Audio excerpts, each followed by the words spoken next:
and the Senators of the Republic of the Philippines.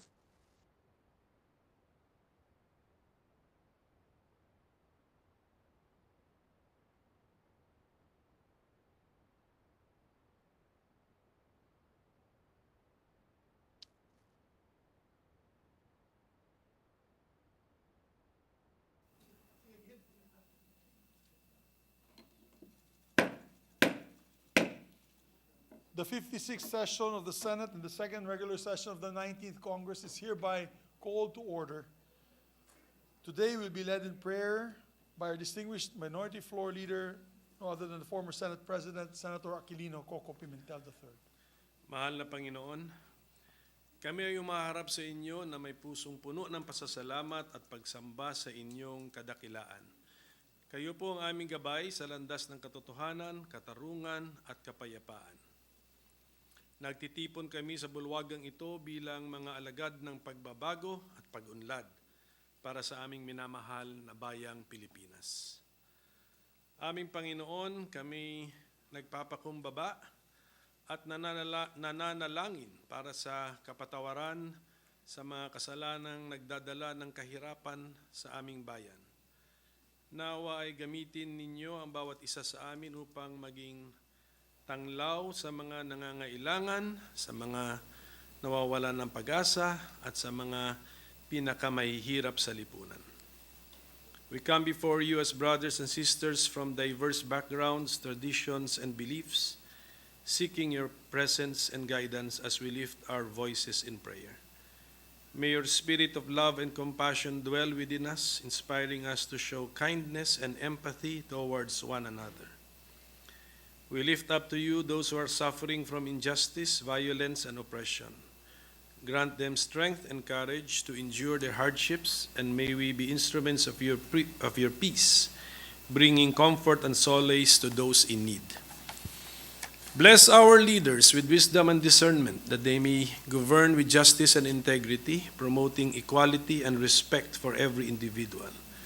Guide them in their decisions so that they may foster harmony and cooperation within our communities. Help us to be good stewards of your creation, caring for the earth and all its inhabitants with love and responsibility. May the diversity of our beliefs and traditions be a testament to the richness of your creation, and may we always strive to seek common ground and understanding. As a bastion of democracy, please lead this chamber, the Senate of the Philippines, in safeguarding the Constitution, which embodies the hopes and aspirations of our people. In the face of assaults against the very foundation of our democracy, grant us the wisdom and the strength to enact legislation that advance the welfare and interest of our nation. Amen. Amen. Session suspended for 1 minute.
Secretary, please call the roll of members. Roll call of members.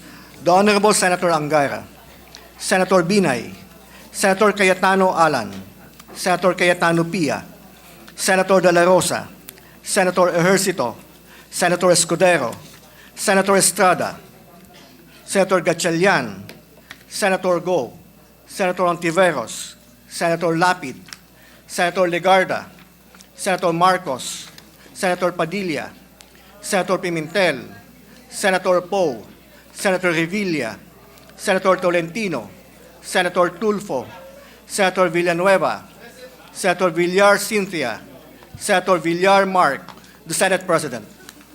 With 20 senators present, the chair declares the presence of a quorum.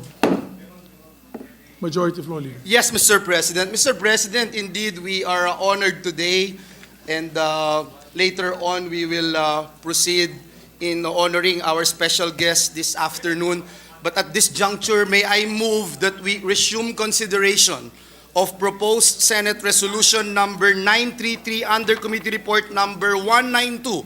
This is the resolution concurring in the ratification of the 2005 Convention on the Protection and Promotion of the Diversity of Cultural Expressions. I so move, Mr. President. There being no objection to the motion is approved. Mr. President, may I ask for a minute suspension? Mr. Session President? suspended.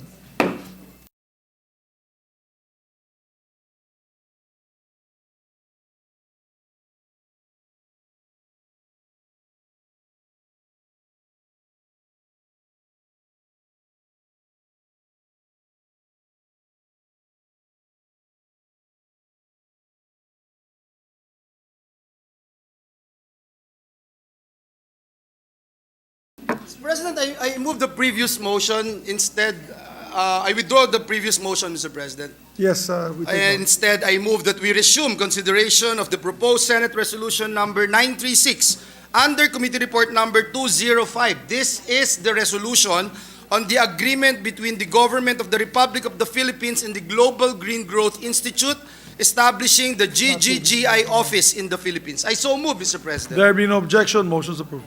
Mr. President, the parliamentary status of the measure is that we have sponsored the bill, the resolution, and with that, I move to open the period of interpellation and recognize the sponsor, Senator Amy Marcos. Our distinguished sponsor, the chairperson of the Committee on Foreign Relations, Senator Amy Marcos, is recognized. Mr. President, no member wishes to interpellate or ask any further question. I move that we close the period of interpellations and debate. There being no objection, motion is approved. Mr. President, with the consent of the body, I move to open the period of amendments. There being no objection, motion is approved. Mr. President, with no committee amendments, I move to open the individual amendments and recognize the sponsor of the measure, Senator Amy Marcos. Senator Marcos is recognized. Are there any amendments? Thank you very much. There are no amendments, Mr. President. With that, Mr. President, no other individual amendments. I move to close the period of individual amendments. There being no objection, motion is approved. Mr. President, with the consent of the body, I move that we approve on second reading proposed Senate Resolution number 936. I so move, Mr. President. Yes, before I act on the motion, this is a timely motion because we will ratify this very, very important measure in front of our very special guest, who will be introduced properly in a few minutes. There being no objection to the motion, we now ask the Secretary to proceed with the roll call vote. Roll call vote. Resolution number 936. Resolution concurring in the ratification of the agreement between the Government of the Republic of the Philippines and the Global Green Growth Institute, GGGI, establishing the GGGI office in the Philippines.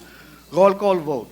The Honorable Senator Angara, Senator Binay, Senator Cayetano Alan, Senator Cayetano Pia, Senator Dela Rosa, Senator Ejercito, Senator Escudero, Senator Estrada, Senator Gatchalian, Senator Go, Senator Hontiveros, Senator Lapid, Senator Legarda, Senator Marcos, Senator Padilla, Senator Pimentel, Senator Poe, Senator Revilla, Senator Tolentino, Senator Tulfo, Senator Villanueva, Senator Villar Cynthia, Senator Villar Mark, the Senate President. Yes. With 21 senators voting in the affirmative, 0 abstentions, 0 negative votes, House or proposed Senate Resolution number 936 under Committee Report number 205 is hereby adopted and ratified. Congratulations. Thank you very much, Mr. President. Thank you very much, my dear colleagues. We've waited 12 years for this ratification and concurrence. Thank you. Thank you. Thank you. Mr. President, we are deeply honored to have in our session hall today and extend our welcome to the Honorable Ban Ki-moon, former Secretary General of the United Nations, who is joined by his spouse, Madam Yu Son-tek, and other distinguished members of his delegation, Ambassador Kim Suk, Executive Director of the Ban Ki-moon Foundation for a Better Future, Mr. Jung Taeyong, Professor of Sustainable Development at Yonsei University, and Mr. Dave Kim, Senior Advisor to SG Ban Ki-moon at the Global Green Growth Institute. Accompanying SG Ban, likewise, is His Excellency, the friend of the Senate, His Excellency Lee Sang-hwa, Ambassador of the Republic of Korea to the Philippines, and who was once a senior officer assigned to SG Ban in the United Nations in New York. We also acknowledge our other guests, Mr. Marcel Silvius of the Global Green Growth Institute, Dr. Moya Colette, Charge d'Affaires of the Australian Embassy, Dr. Ana Sanchez-Ruiz, Deputy Head of the EU Delegation to the Philippines, Secretary Enrique Manalo of the Department of Foreign Affairs, and Yusek Maria Teresa Lazaro of the Department of Foreign Affairs. We welcome them, Mr. President, in this august chamber. We warmly welcome all the guests, particularly our former Secretary General of the United Nations, who would always be proud to see on TV as a fellow Asian leading such a prestigious institution. No other than the Honorable Ban Ki-moon, and we thank you for honoring our invitation to the Philippine Senate, Your Honor. Secretary General Ban is the 8th Secretary General of the United Nations, who served 2 consecutive terms from 2007 to 2016, leaving an exceptional imprint and legacy at the UN. Not to rest and retire on his previous achievements, the SG Ban has continued to fully devote himself to humanitarian work and is now the chair of the Global Center on Adaptation and was elected chairman of the IOC Ethics Committee in September of 2017, served as the honorary chairman at the Institute of Global Engagement and Empowerment at Yonsei University from 2018 to 2022. In February 2018, he was elected and has been serving as the president of the Assembly and chair of the Council of Global Green Growth Institute, or GGGI. He is currently the chairman of the Ban Ki-moon Foundation for Better Future and distinguished professor and honorary chairman of the Future Institute of Seoul National University. From all of us senators present, we wholeheartedly say to you, welcome to the Philippine Senate, Your Honor, Your Excellency. Welcome. Thank you, Mr. President. With that, and with the consent of the body, I move to consider proposed Senate Resolution number 929. This is the resolution expressing the profound sense of the Senate in honoring the former United Nations Secretary General and commending his outstanding global contribution. I so move, Mr. President. Is there any objection? There being none, the motion is approved. Secretary is directed to read the title of the measure. Resolution expressing the profound sense of the Senate in honoring the 8th United Nations Secretary General, Ban Ki-moon, and commending his outstanding global contributions. Mr. President, may we recognize our Senate President pro tempore, Senator Loren Ligarda, principal author of PS Resolution number 929, to sponsor the resolution. Our distinguished colleague, the Senate President pro tempore from the province of Antique, city of Malabon and Laguna, is recognized. Thank you, Mr. President. Esteemed colleagues, I rise today to sponsor the adoption of Senate Resolution number 929, which honors the extraordinary contributions of the 8th United Nations Secretary General Ban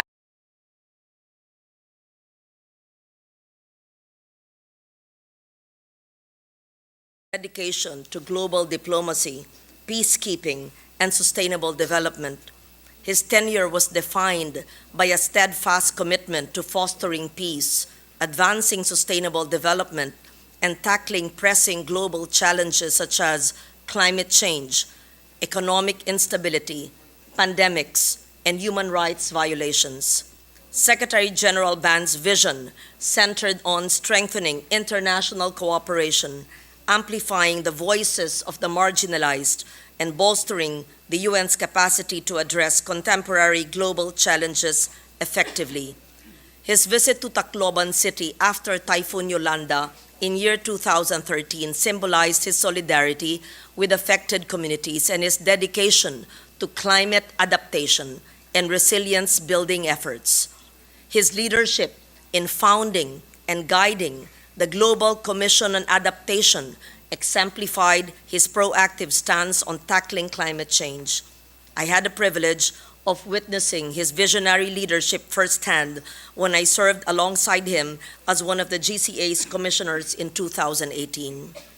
Secretary General Ban's swift action during health crises, such as the establishment of the UN Mission for Ebola Emergency Response, demonstrated his commitment to combating emerging threats. He also championed women's rights and gender equality through initiatives like the Unite to End Violence Against Women and He for She campaigns.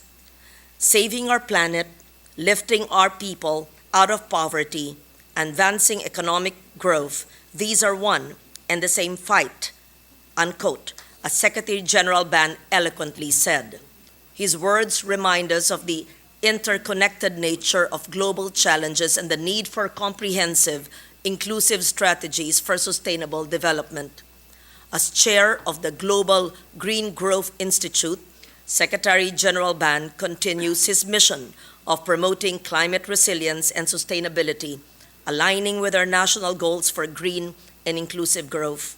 Yesterday, the Senate sponsored the agreement between the Philippines and GGGI, furthering our commitment to these objectives. For that, I am grateful to my esteemed colleagues.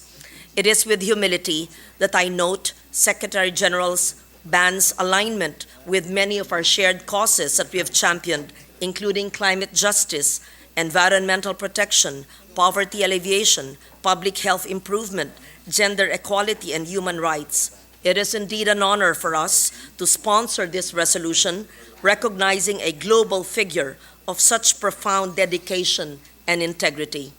In honoring Secretary General Ban Ki-moon today in the Philippine Senate, let us humbly draw inspiration from his remarkable legacy to confront the challenges of our time with renewed resolve. I implore the adoption of this resolution as a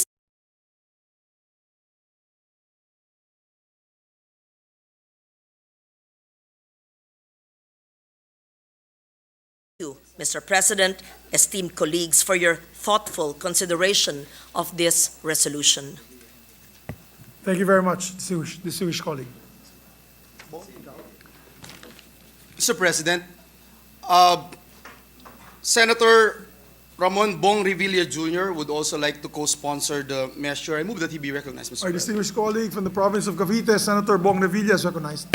Mr. President, I would like to associate myself with the earlier commendations made by our esteemed colleagues for former United Nations Secretary General Ban Ki-moon. Today is a celebration of his exceptional contributions that shape a much better world for us and our future generations. I would like to thank our Senate President Subiri, Senate President Pro Tempore Senator Loren Legarda, for sponsoring this resolution. The work he has done during his tenure as United Nations Secretary General highlights the power of collective action to respond to challenges of poverty, food security, climate change, peace building, and inequality. He has definitely inspired many of us with his decisive and action-oriented leadership. Throughout his illustrious tenure, Mr. Ban upheld the values of the United Nations: peace, justice, respect, human rights, tolerance, and solidarity. He also took significant strides in promoting sustainable development and in fostering peace across the globe. He also furthered the United Nations climate change agenda. In his own words, the longer we delay, the more we will pay. It was and remains to be a stern reminder to us that we cannot hold off our climate agenda.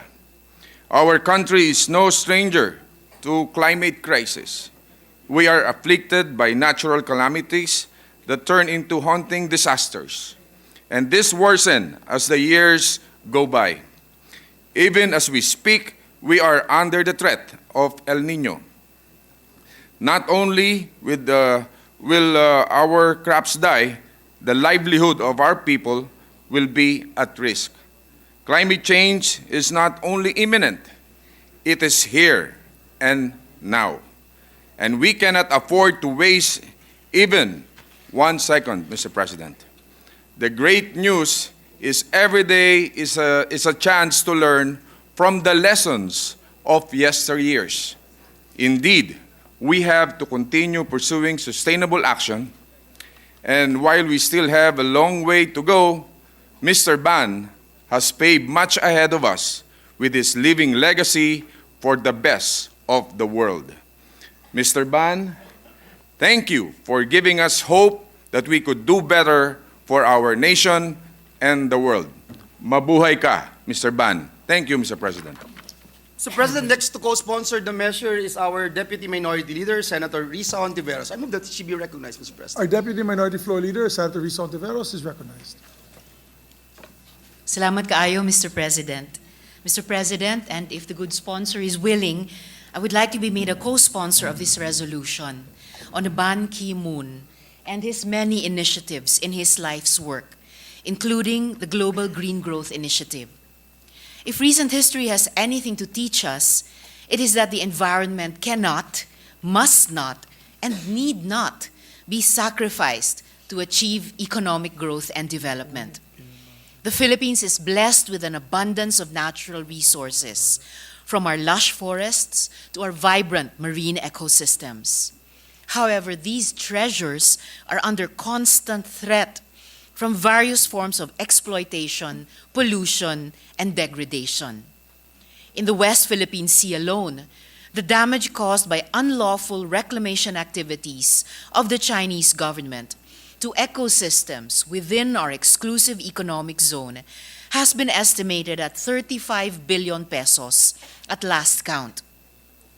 Climate change is exacerbating these challenges and impacting the livelihoods and well-being of countless Filipinos, especially those in vulnerable and marginalized communities. That is why it has been said that the Philippines is at the greatest risk of experiencing multiple climate hazards out of any other country on Earth. From the climate change conferences in Cancun and Durban, as well as the UN Conference on Sustainable Development in Brazil, popularly known as Rio +20, former UN Secretary General Ban Ki-moon has worked tirelessly to ensure that the world remains committed to the pursuit of sustainable development and the fight against climate change.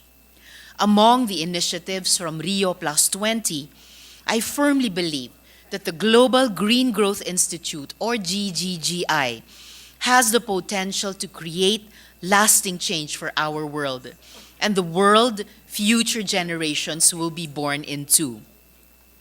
The 1987 World Commission on Environment and Development introduced an intergenerational element to the discussion, highlighting our collective responsibility to include generations yet unborn, and popularize the definition of sustainable development as development that, quote, meets the needs of the present without compromising the ability of future generations to meet their own needs, close quote.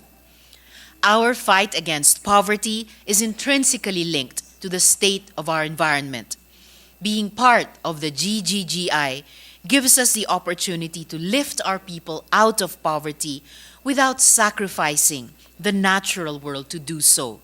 Together, we can protect our environment, reduce poverty, and build a more sustainable and equitable future for all Filipinos. Maraming salamat po, Gamsahamnida, former Secretary General Ban, for showing us the way. Thank you very much, distinguished colleague. Thank you, Mr. President. May I just be allowed, Mr. President, to just insert into the records my co-sponsorship speech together with your Yes, to hasten the proceedings, to just hasten also the proceedings, Mr. insert to President. the records my sponsorship. Yes, thank you, Mr. President. But let me point out, Mr. President, that the job of the UN Secretary General is often described as the most impossible job on earth. But in one of his interviews, Mr. President, SG Ban Ki-moon expressed that his motto was to make this most impossible job into a possible mission. Without a shadow of doubt, Mr. President, SG Ban has succeeded in this mission. The Filipino nation and all the nations in the world are forever grateful. Kamsahamnida. Mr. President, Senator Robin Hood Padilla is also seeking the floor. I move that he be recognized. Distinguished colleague from the province of Nueva Ecija and Camarines Norte, adopted son of Mindanao, Senator Robin Hood Padilla is recognized. Maraming salamat po, Ginoong Pangulo, at sa ating pinunong mayorya. Gusto ko lamang pong mapabilang at maging co-sponsor sa hakbang na ito ng ating ginang pro tempore, Senator Loren Ligarda, sapagkat alam niyo po, ang atin pong kinikilala, ang ating dating United Nations, Ban Ki-moon, ay sa kanya po, nung panahon po niya, nag-umpisa ang kanyang panawagan na magkaroon ng katapusan ang gera sa pagitan ng Israel at Palestino. At hanggang ngayon po, siya po ay tumitindig at nakikiusap sa dalawang partido na tumigil na po ang kanilang gera sapagkat nasa halos 30,000 na po ang namamatay ng mga Palestino at mga sibilyan, bata. At ito po ay tinatanaw ng mga Muslim na napakalaking utang na loob sa kanya sapagkat siya po ay hindi kailanman natinag, natakot, siya ay laging tumitindig para sa kapayapaan. At isa po ito, mahal na Pangulo, na tinitingnan namin na tunay na pinuno, hindi lamang ng isang bansa, kundi ng United Nations. Maraming salamat po, Ginoong Pangulo. Maraming salamat, Senator Mr. Robin President, Hood Padilla. Senator Grace Po is also seeking the floor. I move that she be recognized, Mr. President. Our distinguished colleague from the province of Pangasinan, Iloilo, and the Republic of the Philippines, Senator and San Juan, Senator Grace Po. Thank you, Mr. President. It is an honor to welcome to the halls of the Senate esteemed diplomat and world leader, Mr. Ban Ki-moon. Though Mr. Ban has a reputation as a man of utmost humility, his over 50 years of diplomacy and development work is a feat worthy of praise and emulation. Almost 40 years in Korea's foreign ministry and 9 years as the United States Secretary General, he continues to fight for his advocacies up to this day. He was just elected for his 4th term as President and Council Chair of the Global Green Growth Institute. Since 2012, the GGGI has partnered extensively with our government in various green growth programs such as climate-resilient agriculture, clean energy transition, energy efficiency in MSME buildings, Bataan electric public transport, and Mindoro climate resilience. As a female senator, I also want to take this opportunity to thank Mr. Ban for his efforts to recognize the importance of women both in and outside of the workplace. During his term, Mr. Ban spearheaded the creation of the UN Women and increased the number of women in the organization's senior management.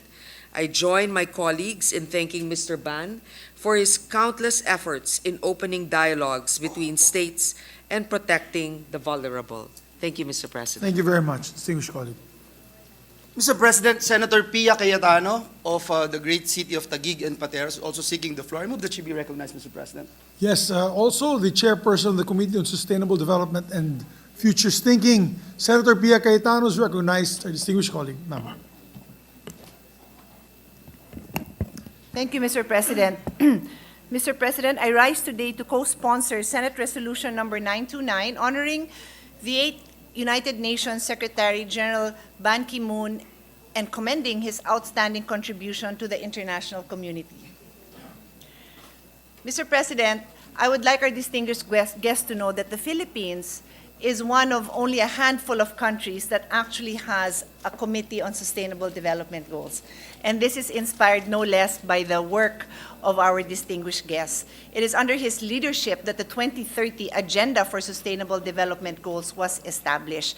Our colleagues, not the Senate President, but are probably tired of me always mentioning sustainable development goals, and it's such an honor, Mr. President, for this representation to be in the presence of the leader of the United Nations who established this. And I say this with a big smile, but at the same time, it's also a warning. We only have 6 years. 2030 is 6 years from now. And all of these goals were established precisely to push us, to push the leadership of every country towards that direction, to attain the goals that were set. Because these goals will really set the minimum standard, Mr. President, the minimum standard of decent life that we all aspire for in our country, in our respective countries. This representation, Mr. President, also has the honor of being a member of the Interparliamentary Union, the Interparliamentary Union's Bureau of the Standing Committee on UN Affairs. For the information of our distinguished guests, a couple of our colleagues here have paved the way for this representation's active participation in international events like this. The late father of our minority floor leader, Coco Pimentel, Senator Nene Pimentel, was this representation's mentor in the IPU work, wherein as a very young senator 20 years ago, I think 19 years ago, I participated in the Interparliamentary Union, and the United Nations has always been a partner with members of parliament in moving forward sustainable development in our agenda. And so it is with this background, Mr. President, that I join all our colleagues in honoring our guests, and we are reminded of the values that he embodies. His life's work urges us to look beyond our differences and to work together for a common purpose. He has shown us that leadership is not about power, but about responsibility and the ability to inspire change. We thank our guests and the DFA and the International Association have supported this man's work and allows us to continue also in the same direction. Thank you, Mr. President. Thank you very much, our distinguished colleague. Mr. President, last but not the least is the gentleman from Tagaytay City, Senator Francis Tolentino. I move that he be recognized, Mr. Our President. distinguished colleague from the great province of Cavite, Senator Francis Tolentino, is recognized. Thank you, Mr. President. Thank you, Mr. President. In our midst is a man of peace. I associate myself with the statements made by our colleagues. But as I was listening, Mr. President, and behind me seated is a great UN Secretary General, I was wondering, Mr. President, what would have happened had he not retired in 2016? What would have happened prior and during the start of the Ukraine-Russian conflict? What would have happened, Mr. President, if he was still the Secretary General amidst the strife in Gaza Strait? Mr. President, our guest today is a man of peace. But, Mr. President, I clearly associate the wisdom of former UN Secretary General Ban Ki-moon with maritime and ocean governance. Mr. President, during the tenure of Mr. Ban Ki-moon, the International Tribunal of the Law of the Seas was strengthened. During his term, Mr. President, ocean governance as well as various mechanisms for maritime sovereignty were likewise recognized. And yesterday, Mr. President, we just approved on third reading our landmark Maritime Zones Law. I think the UNCLOS and maritime governance all were strengthened during the term of Mr. Ban Ki-moon. Mr. President, napakapalad natin. Kasama po natin ang maituturing na isang haligi ng international law. A nation, Mr. President. And because of this, as a man of peace, I support all the statements and I associate myself with all the statements given by our colleagues. Maraming salamat po, Mr. President. Maraming salamat din, distinguished colleague. Thank you. Mr. President, no other member wishes to interpolate or propose amendments to the measure. And so with that, I move that we adopt proposed Senate Resolution number 929 subject to style. Is there any objection from the body? There being none, Senate Resolution number 929 is hereby adopted by the Philippine Senate. Congratulations to our former Secretary General Ban Ki-moon. Mr. President, with the permission of the body, I move that all members of the Senate be made co-authors of this resolution. So move, Mr. There President. being no objection, the motion is approved. Mr. President, in accordance with Rule 43, Section 121 of the Rules of the Senate, and upon conferring with the Minority Leader, Senator Coco Pimentel, I move to suspend our rules to enable our esteemed guest, the Honorable Ban Ki-moon, to accept the commendation of the Senate of the Philippines for his outstanding global contributions as the 8th United Nations Secretary General. I so move, Mr. President. There being no objection to the motion, motion is approved. Would you wish that he address the body first, then we give him the award after? Yes, Mr. President, I move for a minute suspension to allow our esteemed guest to accept a copy of the resolution from the Senate President at the rostrum and address the body, Mr. Yes, President. maybe we'll allow him to address the body. Yes, Mr. After which President. we can suspend and get the, yes, after which. Yes, we are not suspending the session, Mr. So President. may we ask our distinguished guest to please proceed to the rostrum to deliver his remarks. And then after, tsaka natin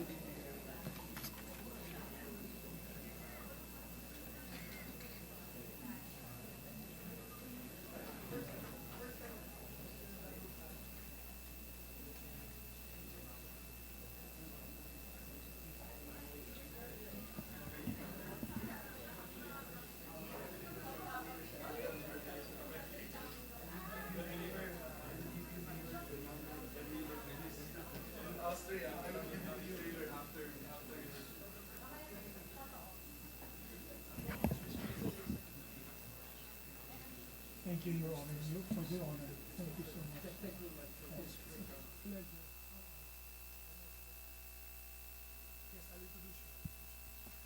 Ladies and gentlemen of the Senate, this is a historic moment.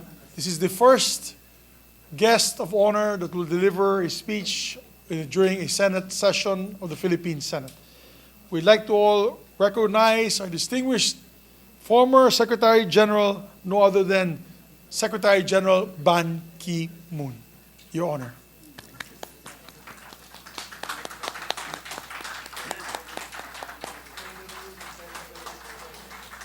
Please proceed, John.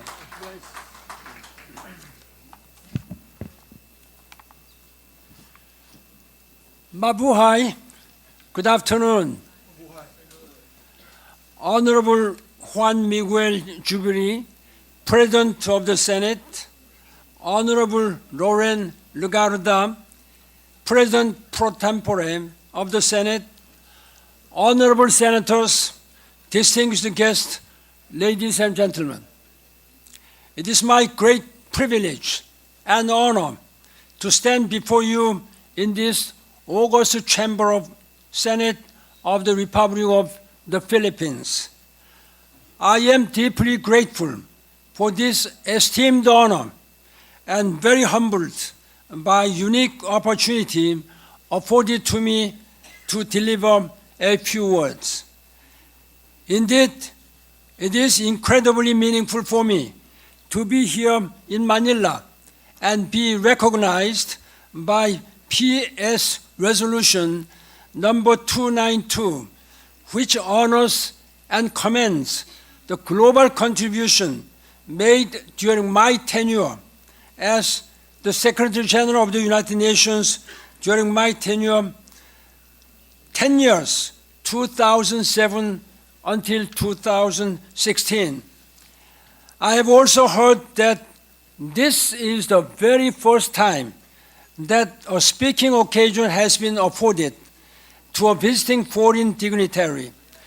This is indeed a profound and unforgettable honor for me personally as well. Honorable President, Vice President, and Senators, distinguished guests, ladies and gentlemen, I believe all of you are recognizing the guiding ideals and achievement of the United Nations. The United Nations and its pursuit of peace and security, human rights, and development exemplify the values and principles that I feel we should all espouse to replicate. And for me, this is not abstract. I have seen the bravery of UN peacekeepers protecting civilians, the heroism of aid workers responding to disasters, and the courage of health specialists providing care in the most dangerous places in the world. When it comes to the United Nations' primary role to maintain peace and security, Korean people embrace the special gratitude for the noble sacrifice and great efforts that the Philippine troops under the banner of the United Nations had endured to save freedom and democracy of the Republic of Korea during the Korean War in 1950s. Looking back, bringing the entire world together to agree to the landmark UN Sustainable Development Goals and the Paris Climate Change Agreement, both in 2015, was really my proud achievement. But our work is certainly not done yet. Indeed, climate crisis, pandemics, regional conflicts, as well as economic crises disrupt the human societies. Our progress on achieving the 17 sustainable goals ahead of their 2030 target date has stagnated. In some sectors, it has reversed. At the same time, our climate action on the road to net zero emission by 2050 lacks the requisite urgency to meet the moment. This is why there has never been a more vital time in history to come together in cooperation, partnership, and solidarity to redouble our efforts to achieve the Sustainable Development Goals and implement the Paris Climate Change Agreement. We simply must prioritize global action at all levels. We need to ensure that UN's global goals are local business in Manila, in the Philippines, and beyond. Let me share with you that this coming Sunday, March 3rd, will be the 75th anniversary of diplomatic relations between the Republic of the Philippines and the Republic of Korea. I sincerely hope that our bilateral relations will continue to be deepened and expanded for the mutual benefit of our two peoples. Once again, I express my heartfelt gratitude for this special honor today and wish you all the best in your current and future endeavor. Thank you. Maraming salamat. 감사합니다. 감사합니다. Thank you. Thank you. 감사합니다. Mr. President, I move for a minute of suspension to allow our esteemed guest to accept a copy of the resolution from the Senate President at the rostrum. And may I also invite our colleagues to join our Senate President and the Honorable Ban Ki-moon later at the rostrum. Yes, session is suspended for 1 minute.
Mr. President, at this juncture, I move that we proceed with the reference of business. There being no objection, Secretary, please proceed with the reference of business. Bills on first reading, Senate number 2570, strengthening cybercrime prevention measures, amending for the purpose RA 10175, otherwise known as the Cybercrime Prevention Act of 2012, introduced by Senator Villanueva. To the Committees on Science and Technology, Justice and Human Rights. Senate number 2571, providing for a 5-year validity period of the professional identification cards of all professionals under the Professional Regulation Commission, Senator Revilla Jr. To the Committees on Civil Service. Resolution, Senate Concurrent Resolution number 17, concurrent resolution recalling from the Office of the President the enrolled copies of Senate Bill number 2221, House Bill number 7325, entitled An Act Providing for the Magna Carta of Filipino Seafarers, introduced by Senator Villanueva. To the Committee on Rules. Committee reports, Committee Report 209, jointly by the Committees on Economic Affairs, Local Government, Ways and Means and Finance, on Senate number 2572, with Senators Marcos, Zubiri, Villanueva, and Poe as authors. An act establishing the Bulacan Airport City Special Economic Zone and Freeport in the province of Bulacan, creating for the purpose the Bulacan Airport City Special Economic Zone and Freeport Authority, appropriating funds therefore. Recommending its approval in substitution of Senate numbers 1013, 2266, and 2524, taking into consideration House number 8841, sponsored Senator Poe. To the calendar for ordinary business. Committee Report 210, jointly by the Committees on Health and Demography upon the recommendation of the Subcommittee on the Medical Cannabis Compassionate Access Act, Public Order and Dangerous Drugs, and Finance of Senate number 2573 with Senator Padilla as author thereof. An act providing for the medicalization of the cannabis, expanding access to medical cannabis as a means of medical treatment, expanding research into its medicinal properties, enumerating prohibited acts and prescribing penalties thereto. Recommending its approval in substitution of Senate number 230, sponsor Senator Padilla. To the calendar for ordinary business. May we proceed with the additional reference of business? Additional reference of business. Messages from the House of Representatives. Letter from the House informing the Senate that on 21 February 2024, it passed the following House bills in which it requests the concurrence of the Senate. House number 4644, declaring the month of October of every year as the National Dwarfism Awareness Month, and October 25 as the National Dwarfism Awareness Day. To the Committee on Justice and Human Rights, Social Justice. 4646, an act declaring the last full week of September of every year as the National Week of the Deaf, and September 23 as the Filipino Sign Language Day. To the Committee on Basic Education, Social Justice, and Rural Development. House number 9764, an act providing for a 5-year validity period of the professional identification cards of all professionals under the Professional Regulation Commission. Committee on Civil Service. Absolutely. To the Committee on Civil Service and Government Reorganization. House number 9805, granting Negros Electric and Power Corporation a franchise to establish, operate, and maintain for commercial purposes and in the public interest a distribution system for the conveyance of electric power to the end users in the cities of Bacolod, Silay, Talisay, and Bago, and the municipalities of Murcia and Don Salvador Benedicto, all in the province of Negros Occidental, and ensuring continuous and uninterrupted supply of electricity in the franchise area. To the Committee on Public Services. Letter from the House dated February 19, 2024, furnishing the Senate a copy of resolution of both Houses number 7, a resolution of both Houses of Congress proposing amendments to certain economic provisions of the 1987 Constitution of the Republic of the Philippines, particularly on Articles 12, 14, and 16. To the Committee on Constitutional Amendments. Letter from the House informing the Senate that on 20 February 2024, it designated Representatives Fernandez, Aco, Prehencia, Bustos, Libanan, and Busita as conferees of the Conference Committee on the disagreeing provisions of House number 8327 and Senate number 2449. To the Committee on Rules. Letter from the House informing the Senate that on 21 February 2024, it designated Representatives Tupas, Adiong, Alvarez, Flores, Panaligan, Libanan, and Colada as conferees to the Conference Committee on the disagreeing provisions of House number 9713 and Senate number 2455. To the Committee on Rules.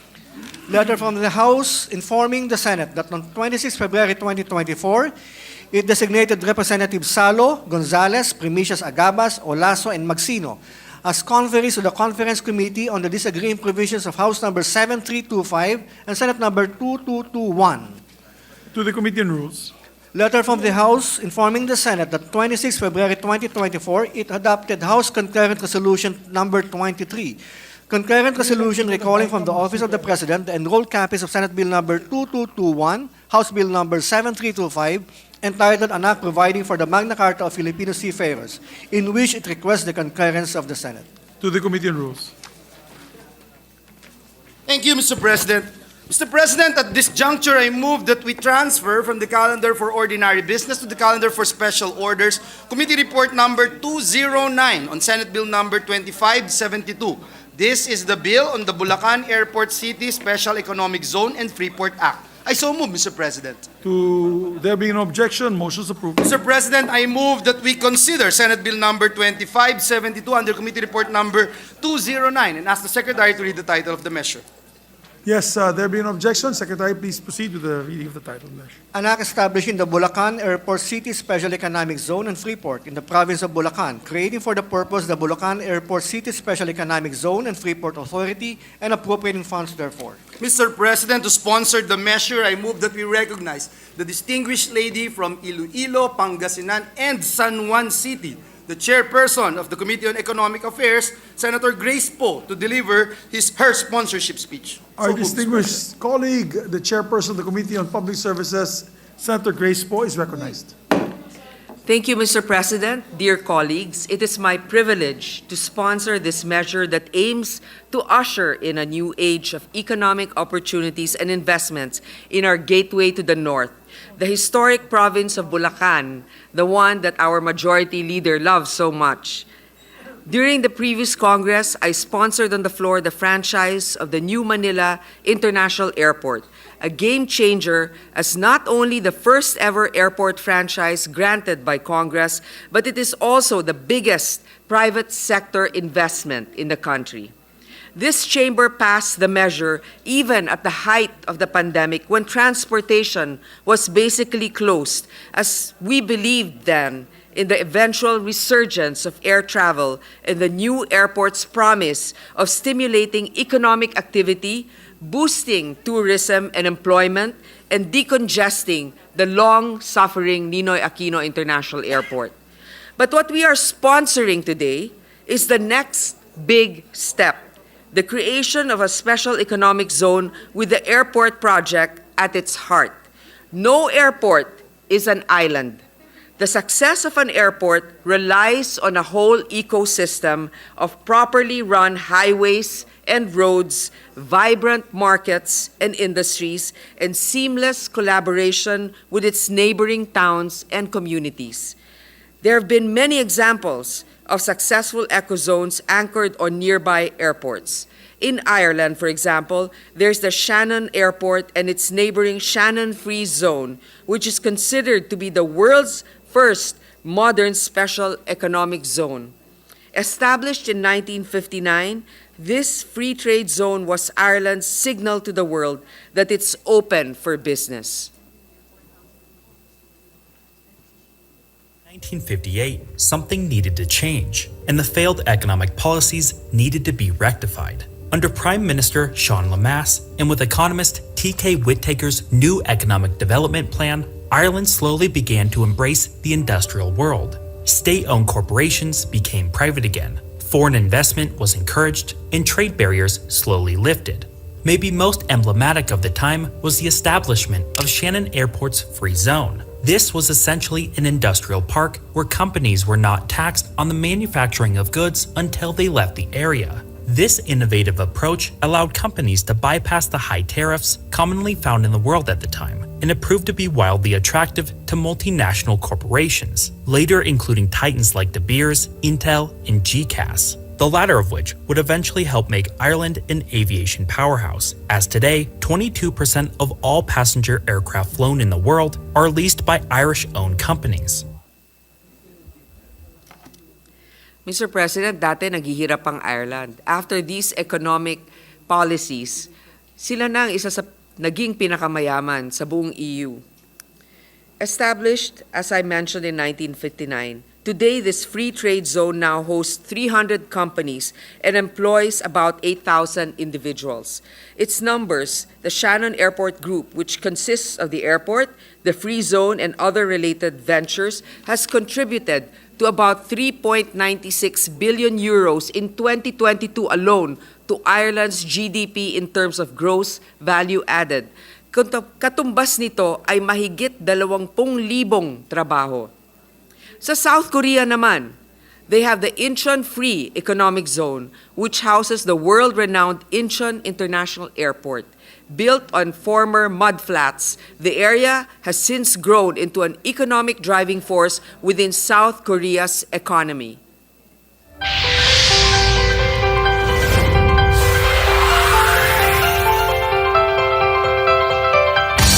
With Songdo, Yeongjong, Cheongna at the center stage, IFES is a city gaining the world's attention for its optimum conditions as a free economic zone.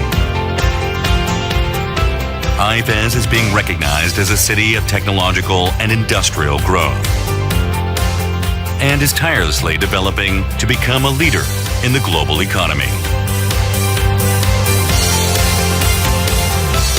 Incheon IFES's geographical advantage is its access to 156 cities within 3 hours. It has become a foothold in the Pan-Yellow Sea economic bloc, established for the economy of the rapidly growing Northeast Asia.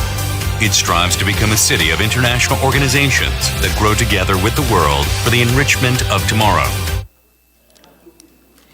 The ecozone itself has generated $14.76 billion in foreign direct investments and is supposed to attract key investments in bioindustry, tourism, robotics, and tech industry.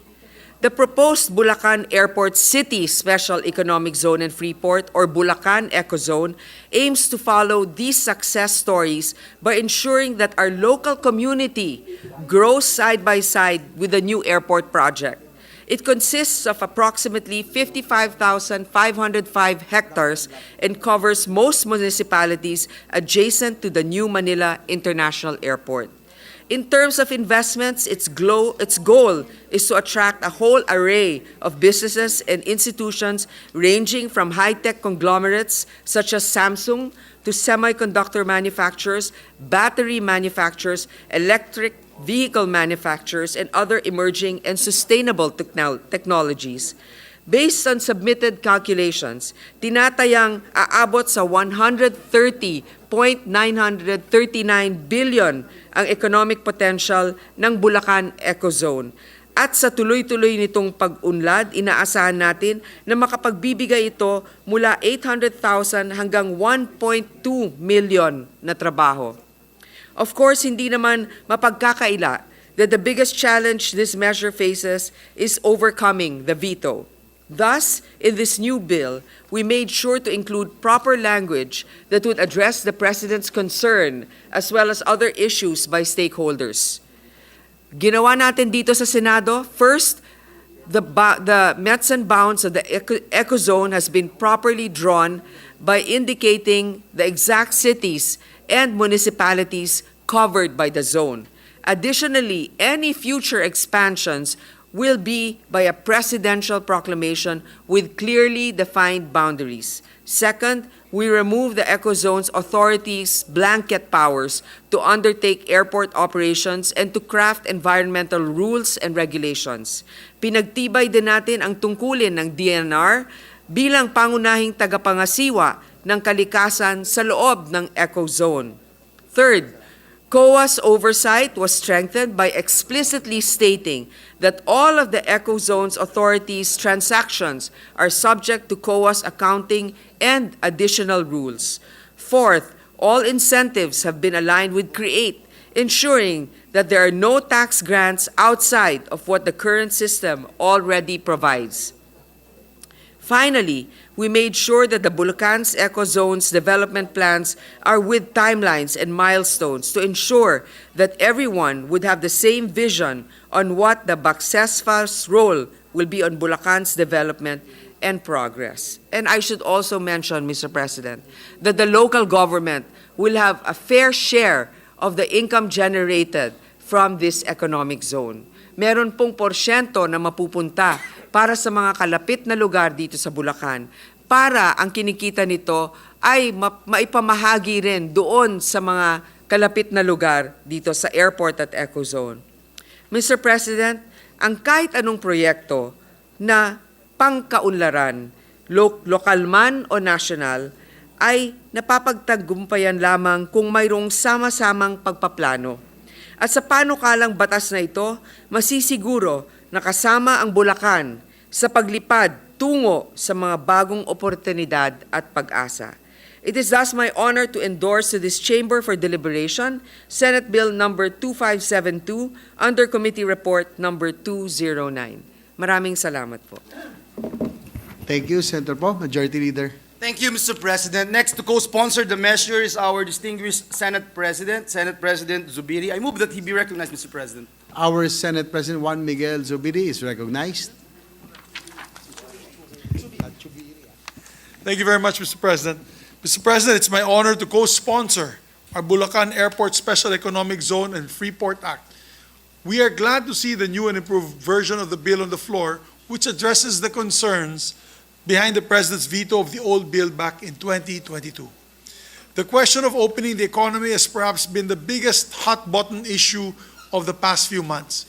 And while hearings are underway in the Senate for proposed amendments in some economic provisions of the Constitution, here we have another opportunity to bring foreign direct investments into the country through the establishment of the Bulacan Ecozone. We have seen the success of the Clark Freeport Zone and Subic Bay Freeport Zone, which generated revenues of 3.56 billion and 4.1 billion respectively in 2023 alone, while relatively new Freeport area Bataan earned 1.4 billion. And I have no doubt that the Bulacan Ecozone will follow their footsteps. In the great province of Bulacan, where our majority floor leader is from and where he's very proud of, is strategically positioned at the doorstep of Metro Manila, making it an ideal investment hub for investors who want the benefits of an ecozone, but also want to maintain an easy access to the National Capital Region's urban center and Central Luzon's economic and commercial hub. And once the Bulacan Airport is up and running, the road and train networks are in place, we can draw investors straight to Bulacan with no problem. In this globalized age, we need to be able to form robust economic partnerships with other countries. Otherwise, we risk getting left behind. This is why we have been conscientious about crafting and passing laws such as the Public Services Act, the Retail Trade Liberalization Law, and the amendments to the Foreign Investments Act. And now, as I mentioned, we are undertaking a serious review of the economic provisions of the Constitution. Last year, we also joined the Regional Comprehensive Economic Partnership Agreement, or RCEP, and just last week, I had a discussion with the Trade Envoy of the United Kingdom about the possibility of the Philippines joining the Comprehensive Progressive Agreement for Trans-Pacific Partnership. We need to ride the momentum of these efforts and pass the Bulacan Ecozone Act as the next logical step, Mr. President. This will give investors a concrete investment opportunity, an ideal, accessible location governed by special economic policies that they can be sure of. And nothing attracts business folk better than an opportunity that they can be sure of. With the Bulacan Ecozone, Mr. President, we can expect revenues to rebound back to the local governments and residents of Bulacan, who will also have hundreds of thousands of employment opportunities available to them. Ultimately, we see our investors play a big role in building a more sustainable, more disaster resilient, and a more progressive great province of Bulacan. So I ask my colleagues to help us do for Bulacan what we have done for other provinces. Let us support this bill and make Bulacan our next major gateway to the world. Maraming salamat po. Thank you, our Senate President Juan Miguel Zubiri, Majority Leader. Yes, Mr. President. Mr. President, the acting presiding officer, Senator JV, would like to co-sponsor the measure, and I'm not sure if you... Just like to insert the records to save time. Yeah, may I just manifest that let it be inserted into the records? Thank you, Mr. President. Mr. President, may I be recognized to co-sponsor the measure, Mr. President? Our Majority Leader, Senator Joel Villanueva, is recognized. Thank you very much, Mr. President. Mr. President, esteemed colleagues, ako po ay lubos na nagagalak na mag-co-sponsor nitong panukalang batas na ito na magtatatag sa isang special economic zone and free port sa minamahal kong lalawigan, ang tinubuang lupa ng inyong lingkod, ang dakilang lalawigan ng Bulacan. Bilang isa po sa mga may akda ng panukalang ito, tayo po ay lubos na nagpapasalamat sa ating sponsor at chairperson, Senator Grace po, para sa kanyang sipag at dedikasyon upang tuluyan ng maisabatas ang noon na ipinasa na nating batas, ang Bulacan Ecozone Act. Nagpapasalamat din po tayo sa ating Senate President, Mig Zubiri, for his statements and advocacy to really push for this measure and help our kababayans, not only in Bulacan but the entire Central Luzon. The province of Bulacan, Mr. President, has an undeniably unique place in Philippine and world history. The historic Barasoing Church in the great city of Malolos is the birthplace of the first constitutional democracy in Asia. Some of our nation's greatest heroes and brilliant artists also hailed from Bulacan.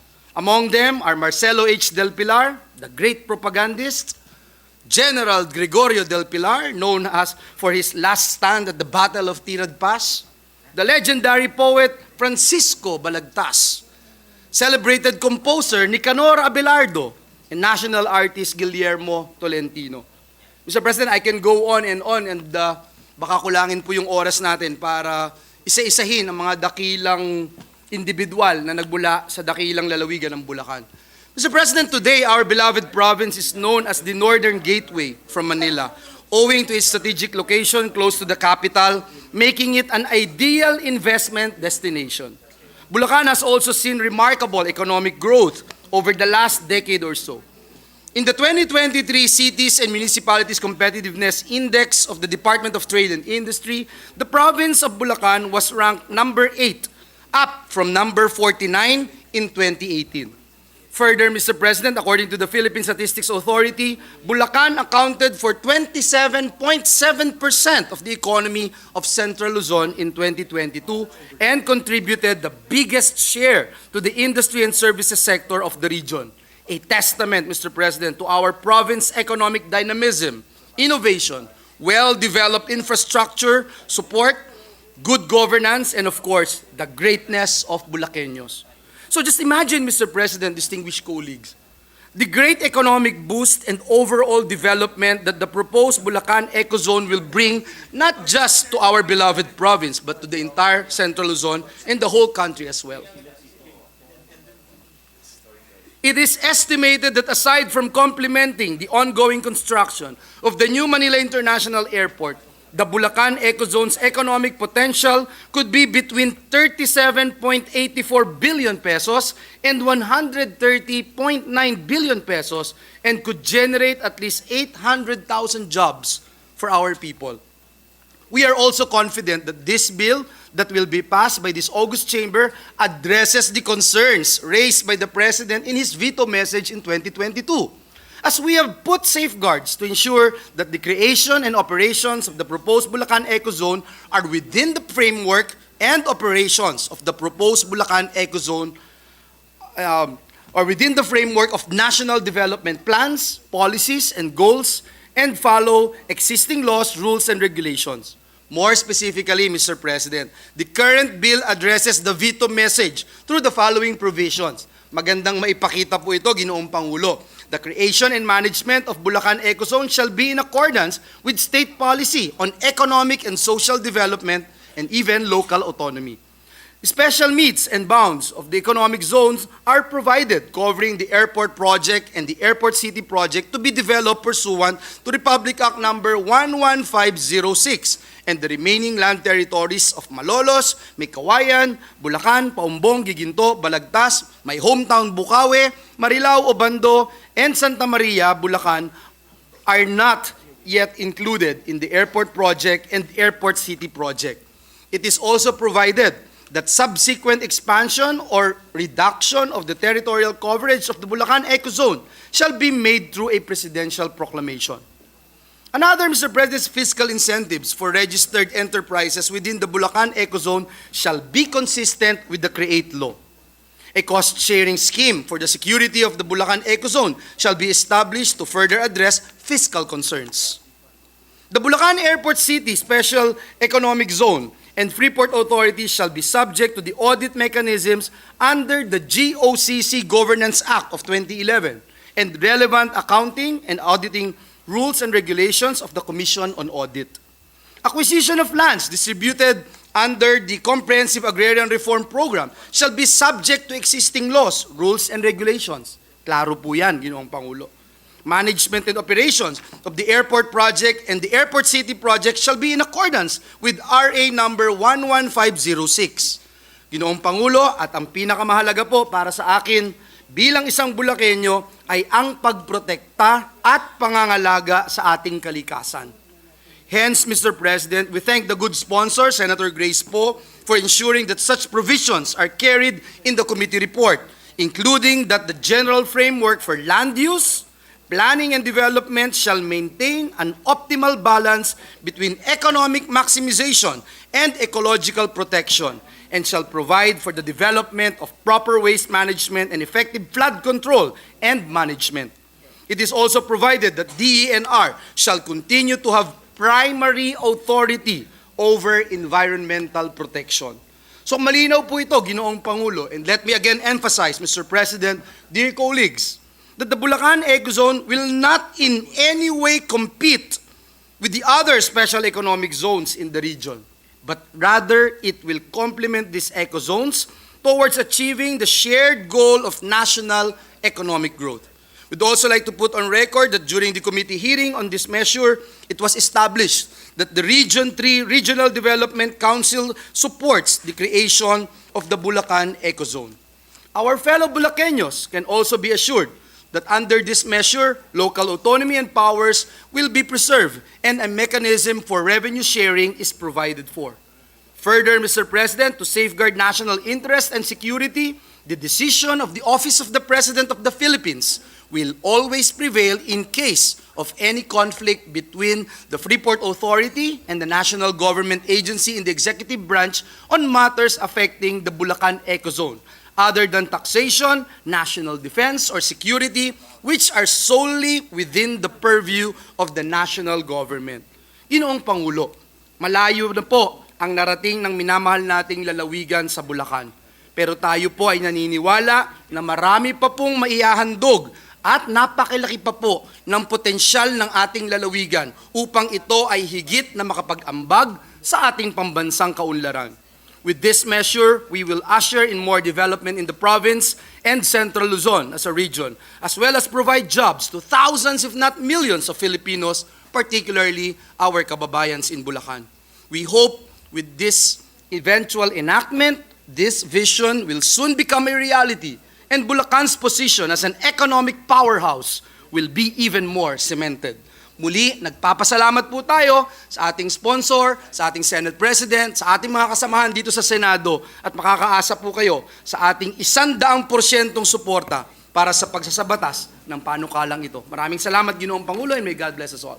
Maraming salamat to distinguished colleague. Mr. President, next to co-sponsor the measure is the distinguished gentleman from the great province of Bohol and Davao Region, no other than Senator Ronald Bato Dela Rosa. I move that he be recognized. Our Mr. distinguished colleague, pride of the Mindanao region, together with Bohol, no other than our fighter in the Senate, Senator Bato Dela Rosa, is recognized. Thank you, Mr. President.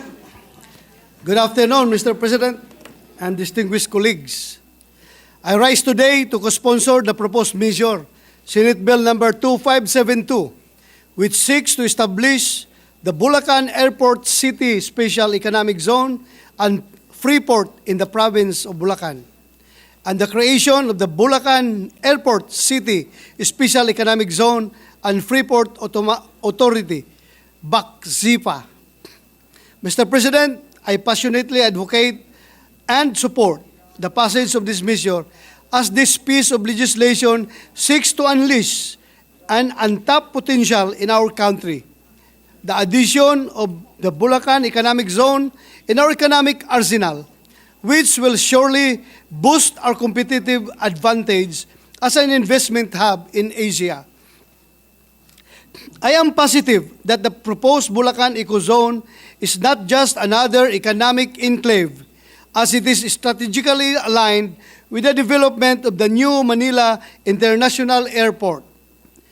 With 4 parallel runways poised to welcome 100 million passengers annually, this synergistic relationship creates a unique opportunity for attracting more investment locators, world-class semiconductor manufacturers, electric vehicle makers, and other emerging tech industries.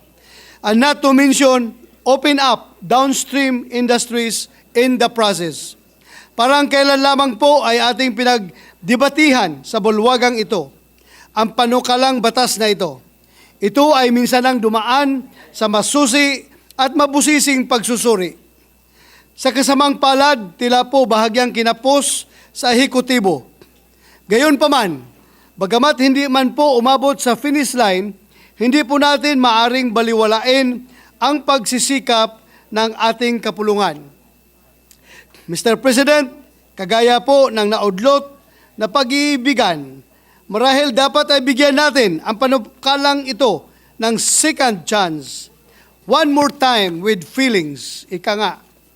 Sa ikalawang pagkakataon, muli kong sinusuportahan ang mas lalong pinagtibay at pinaghusay na Bulacan Ecozone 2.0. Kaakibat ng panukalang ito ay pagbibigay buhay at hanap buhay hindi lamang sa ating mga kababayang Bulakenyo, gayon din ito ay mukha ng pag-asa para sa buong hanay ng ating mga kapatid na manggagawang Pilipino.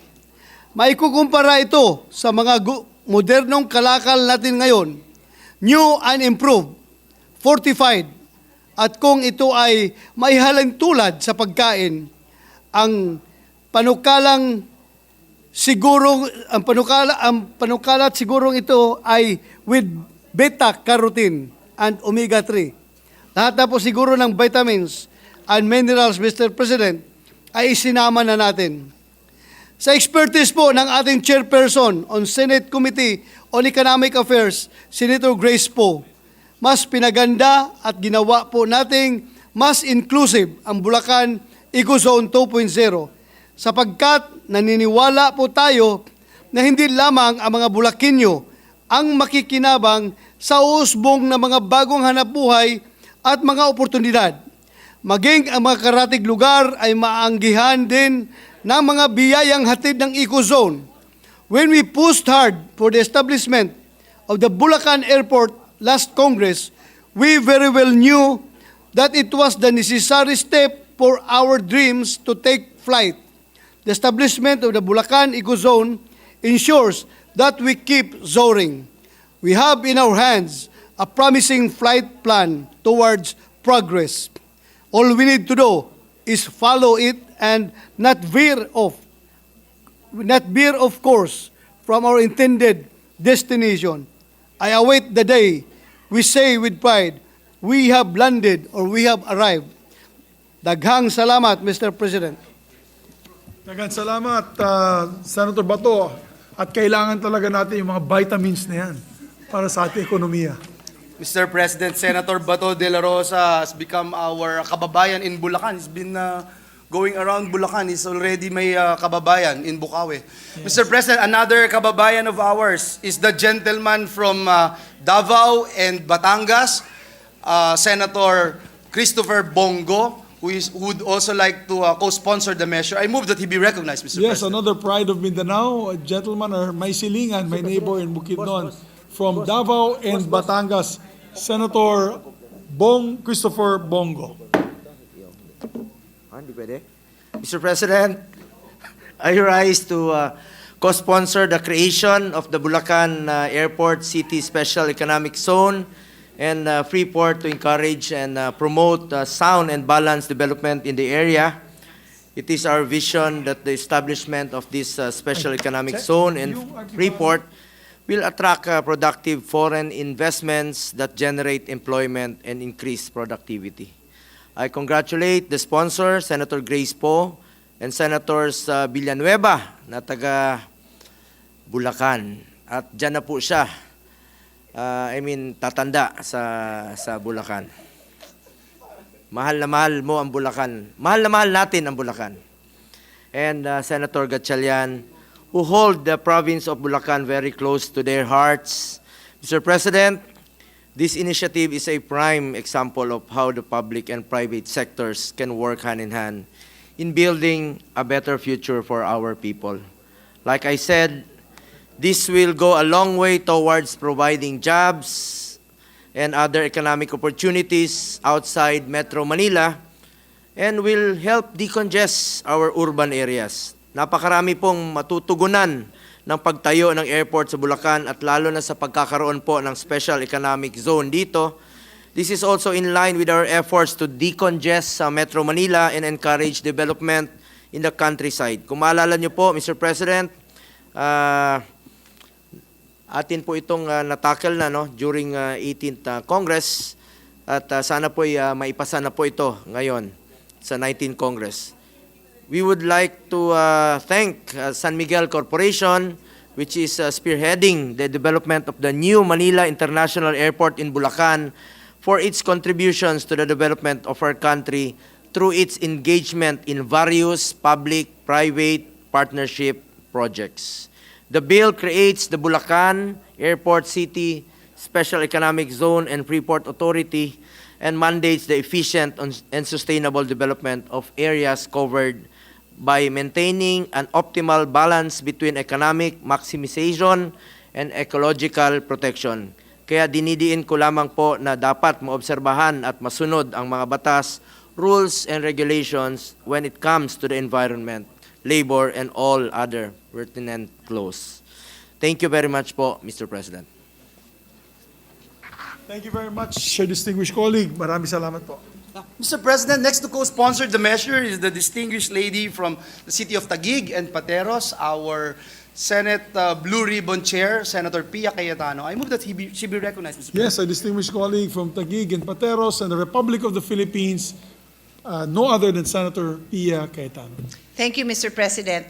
Mr. President, I rise to express my support and as a co-sponsor of this measure, not as a chairman of the Committee on Blue Ribbon, but as the chairman of the Committee on Sustainable Development Goals, Innovation and Futures Thinking. Mr. President, on point, Mr. President, in this bill is SDG 11, which is Sustainable Cities and Communities, and also SDG 8, Decent Work and Livelihood. Mr. President, we have long espoused for the decongestion of Metro Manila and opportunities for work in other communities outside the big metropolitan areas, whether it is Metro Manila, Metro Cebu, or Metro Davao. And this is an example of that, Mr. President. And the fact that I am a Bulaqueña, my grandfather, our grandfather, hails from Marilao, Bulacan. We are very happy for these opportunities. Just a little bit of history, Mr. President. When in the last Congress, this representation was the chairman of the Committee on Ways and Means.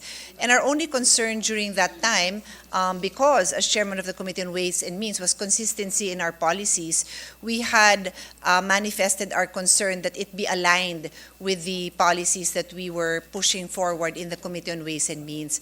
And so with the statement and as reflected in the bill that this is consistent with the CREATE law, I feel this will provide for more the level of comfort and confidence of investors would be stronger. Mr. President, I wish I didn't have to mention it, but when we speak of constitutional amendments and economic provisions, I will never hesitate to always mention that when I was chairman of the Committee on Ways and Means, we spoke often to investors. We studied what mattered to investors, and what mattered was consistency in policies. What mattered was the delivery of basic services like reliable electricity, reliable workforce, the political climate is stable, policies are consistent. So with that, with the clarification of some of the issues that were raised before, and as far as this representation is concerned, it was just the difference in the CREATE law.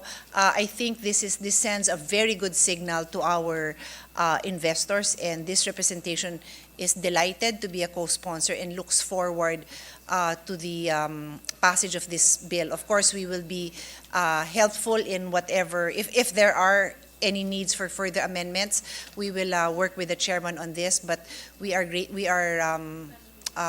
happy to be aligned with this measure, Mr. President. Thank you. Thank you very much, distinguished colleague. Thank you. Mr. President, the sponsor of the measure is seeking the floor, Senator Grace Poe. I move that she be recognized, Mr. President. Yes, sir, distinguished colleague, sponsor Senator Grace Poe is recognized. Thank you.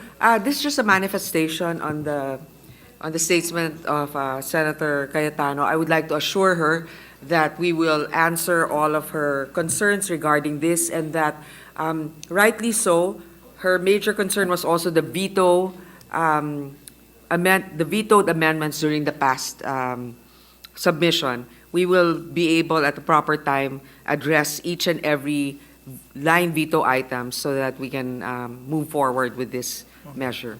Thank you. Thank you, Mr. President. With that, Mr. President, and to allow our colleagues to study further the measure, I move that we suspend consideration of Senate Bill number 2572 under Committee Report number 209. So move, Mr. President. There have been no objection. Motions approved. I ask for a minute suspension, Mr. President. Session suspended for 1 minute.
Mr. President, with the permission of the body, I move to consider Senate Concurrent Resolution number 17, and for the Secretary to read the title of the measure.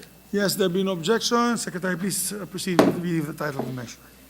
Concurrent resolution recalling for the Office of the President the enrolled copies of Senate Bill number 2221, House Bill number 7325, entitled An Act Providing for the Magna Carta of Filipino Seafarers. Mr. President, to sponsor the measure and with the consent of the body, may I be recognized to deliver a very, very short sponsorship speech, Mr. President? Yes, our Majority Floor Leader is recognized. Yes, Mr. President, this is a two-sentence resolution, Mr. President, and we hereby sponsor the Senate Concurrent Resolution number 17, which seeks to recall the enrolled bill, Senate Bill number 2221 and House Bill number 7325 on the Magna Carta of Filipino seafarers.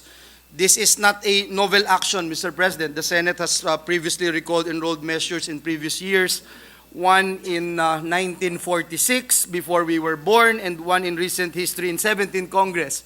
However, we emphasize and reiterate that Senate's policy of ensuring that measures are debated comprehensively and extensively in the halls of this august chamber remains. So we will continue to remain committed to the protection of rights and promotion of and the welfare of our Filipino seafarers. So maraming salamat, Ginoong Pangulo. And Mr. President, Just to add to the statement, because Yes. I was the one who was asked by the President yesterday to ask for this recall, to just improve. It's an improvement on the approving amendments, perfecting amendments, so that it would not be vetoed, because the President had said that he also wanted this measure to be passed. There's just certain lines that he feels that are not in order, or particularly on the position on dole, on the jurisdiction of one of the sections. So, and we thank the President for that, because he could just veto it and we'll go back to zero and we'll start all over again. So we thank the Majority Floor Leader for taking this up. We thank the Minority Floor Leader for allowing us to do this once again, to be able to come up with perfecting amendments. So thank you. Thank you, Mr. President. And with that, and considering that no member wishes to interpolate or propose amendments to the measure, I move that we adopt Senate Concurrent Resolution number 17. I so move, Mr. President. There being no objection, motion is approved. We Mr. can President- already elect the members of the bicameral conference With committee. that, Mr. President, I move that we reconsider the adoption. Is that no more? Yeah, Mr. President, I with the permission of the body, I move that we proceed with the Senate President reconstitution of the bicameral conference committee on the disagreeing provisions of Senate Bill number 221 and House Bill number 7325, Mr. President. There being no objection, the following members are designated as conferees to the disagreeing provisions of Senate Bill number 2221 and House Bill number 7325. Senator Raffy Tulfo as the chairperson, Senator Joel Villanueva as members, together with Senator Amy Marcos, Senator Chis Escudero, and our Minority Floor Leader, Senator Coco Pimentel, as the part of the minority. Thank you very much, Mr. President. Mr. President, may I ask for a minute suspension? Session suspended.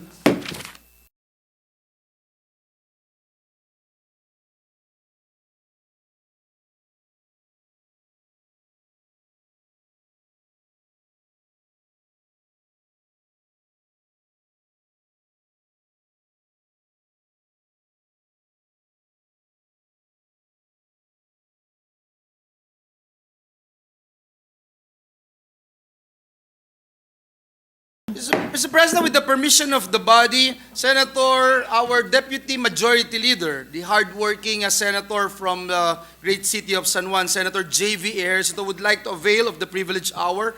I move that he be recognized, Mr. President. Our distinguished colleague, Senator J.V. Ejercito, is recognized. Thank you, Mr. President, my dear colleagues. Kanino pangarap nga ba ang natutupad sa TUPAD program ng DOLE at pati na rin sa ibang social programs? Pangarap ba ito ng mga nangangailangan o pangarap ng iilan lamang? Umaabot ba talaga ang ayuda sa mga kapuspalad? O napupunta lang ba ito sa kamay ng mga ganid na politiko? I ask these questions, Mr. President, as we expose another sordid variant of the so-called ayuda scam. I recently received 2 videos on this modus. In the first one, a victim from Barangay Balumbato in San Juan City states that he was approached by the staff of a counselor Binigyan siya ng transaction code para sa Palawan Express at inutusan siya na i-claim ang 7,500 pesos na TUPAD. Pero sabi ni Councilor, 1,000 lang daw ang mapupunta sa biktima, sa beneficiary. Ang 6,500 pesos naman, ikakaltas at isasantabi para daw po kay Mayor.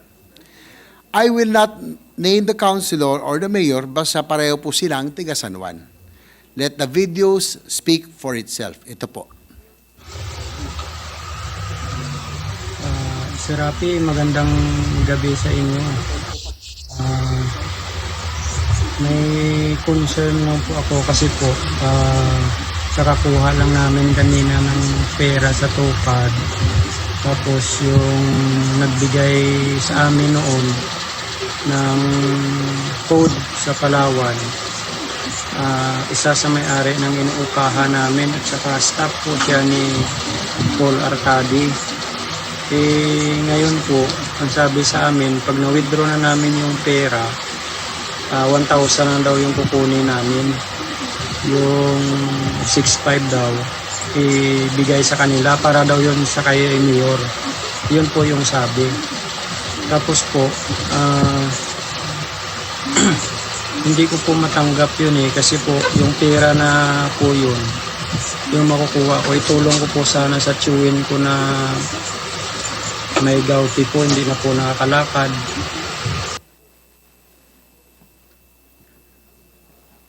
We have a second video, Mr. President. Pinapakita naman dito ang mga kasabwat habang kinokolekta ang binibilang at cut po ng mga opisyales. Ayan sinasabi dito, magtatanong ang tao. Baka sinabi ko na sa'yo yan, ay maniwala sa akin. Pero sa taas kasi yan. Kakasuhan ka yan. Kaya nga, Kahit na hindi naman sila makakausap, kasuhan. yung sa taas nun. Hindi na yung kasuhan nyo. Yung mawak nito, kasi pupunta sa dulo ito mag-iimbestiga yung dulo niya. Oo nga, pero tanong sa akin, binigyan ko na kayo ng tama yun. Basta ko dyan. Hindi ko pa nakuha? Hindi po. Ay, lahat ng pero, nakabalik Kaya nga, sila nga mayroong kinotsa kasi G. Meron din ako, hindi ko lang ako. Pwede natin ilakad dyan sa nakakataas. Alam mo, kasi pinakamano dyan, kahit pa paano, hindi tayo ng trabaho, nagkakaroon naman tayo. Pero alam mo, kinukonsinti natin sila. Yun yung sinabi ko Alam mo, maling-mali yan. Yun na sinabi ko kay Tom. Lahat ng politiko, Parang sinabi mong, kinonsinti ito, 1,000 sa pagnanakaw. Oo. Saan hindi tayo nagdakaw sila? Ganun na rin yun, kumain tayo sa nakaw. Hindi, pero sila kasi sa atin maliit lang Maliit na kasalanan lang. Hindi tayo, hindi ko. O, isa pa. Ipabilang mo muna dyan.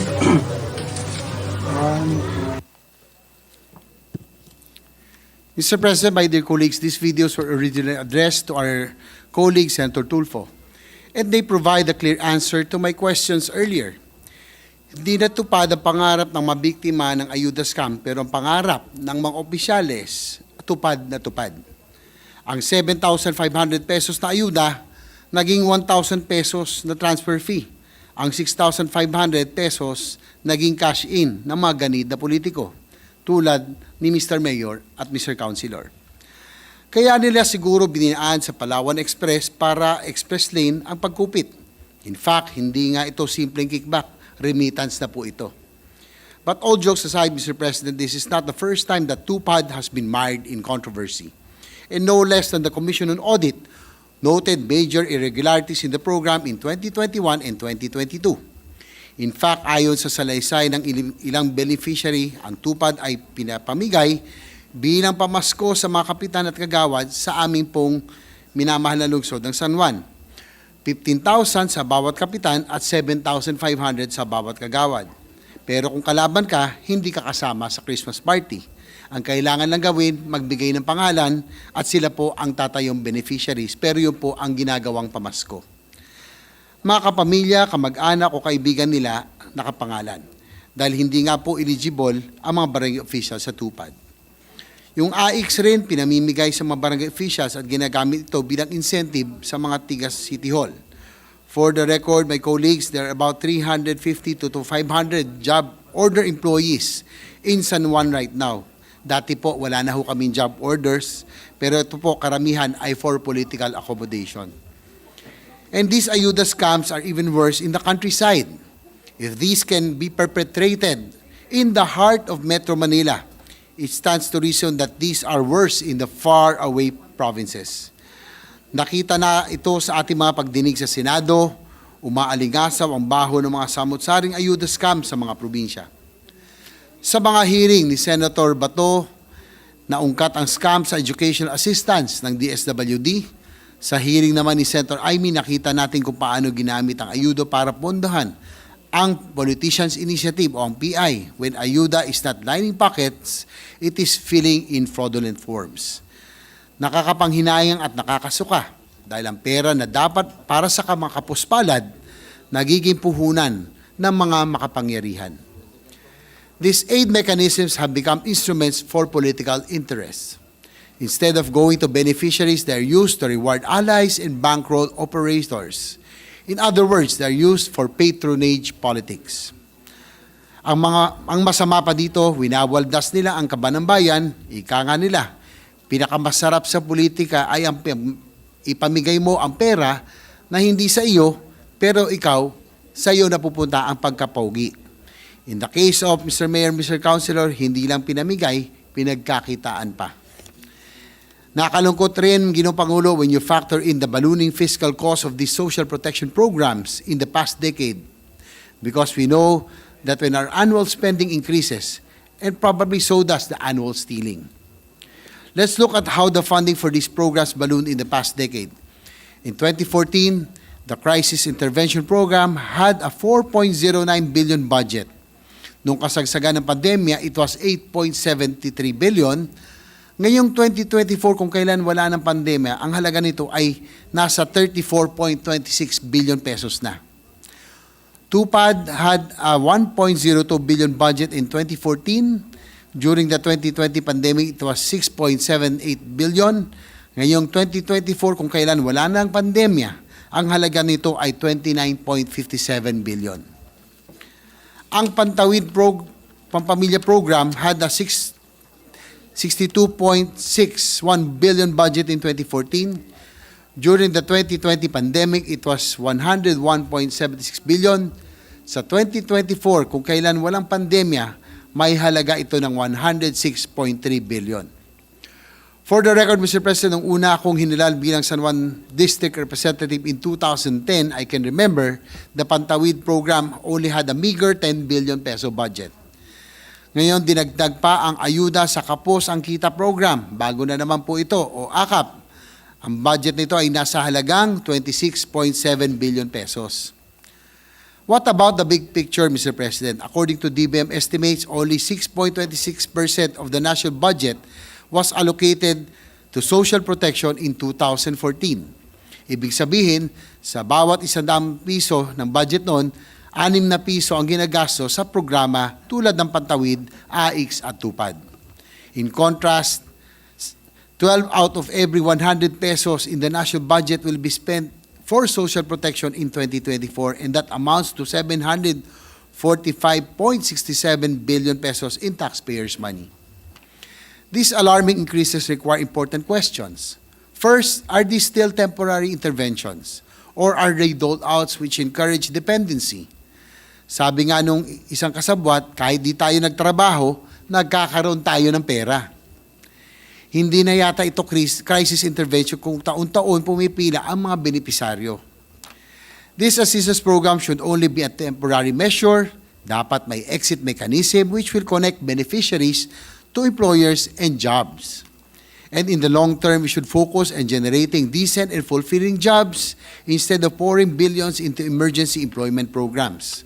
Just like what we have just sponsored earlier, the Bulacan Airport and Economic Zone. Yan po ang mga dapat nating ginagastusan because it will really produce genuine and inclusive growth and jobs.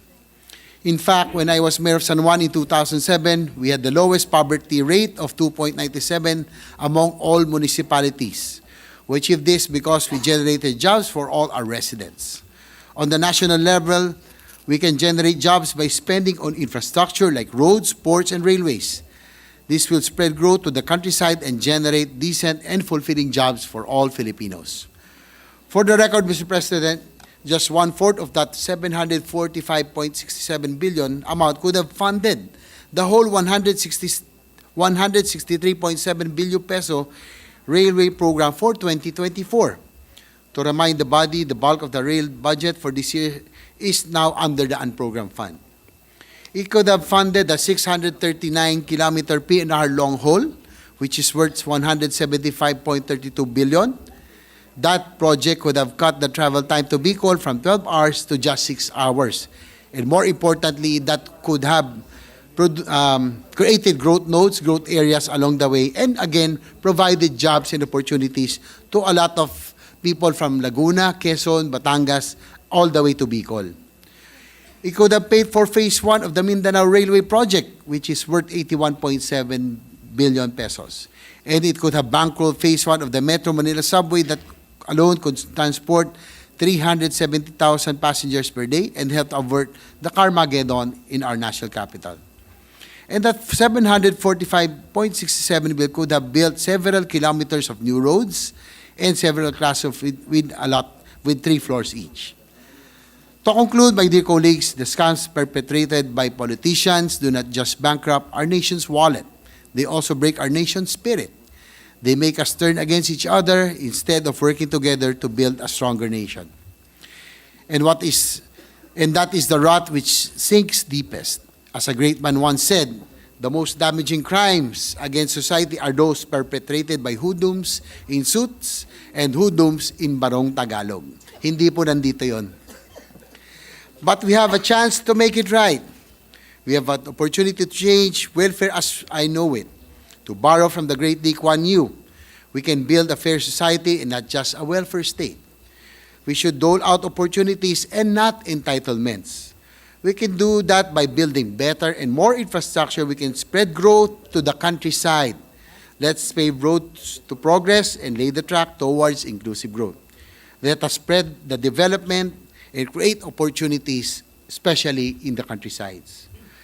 Let us revisit the role for social protection programs. They should function as a safety net and not as a fiscal buffet.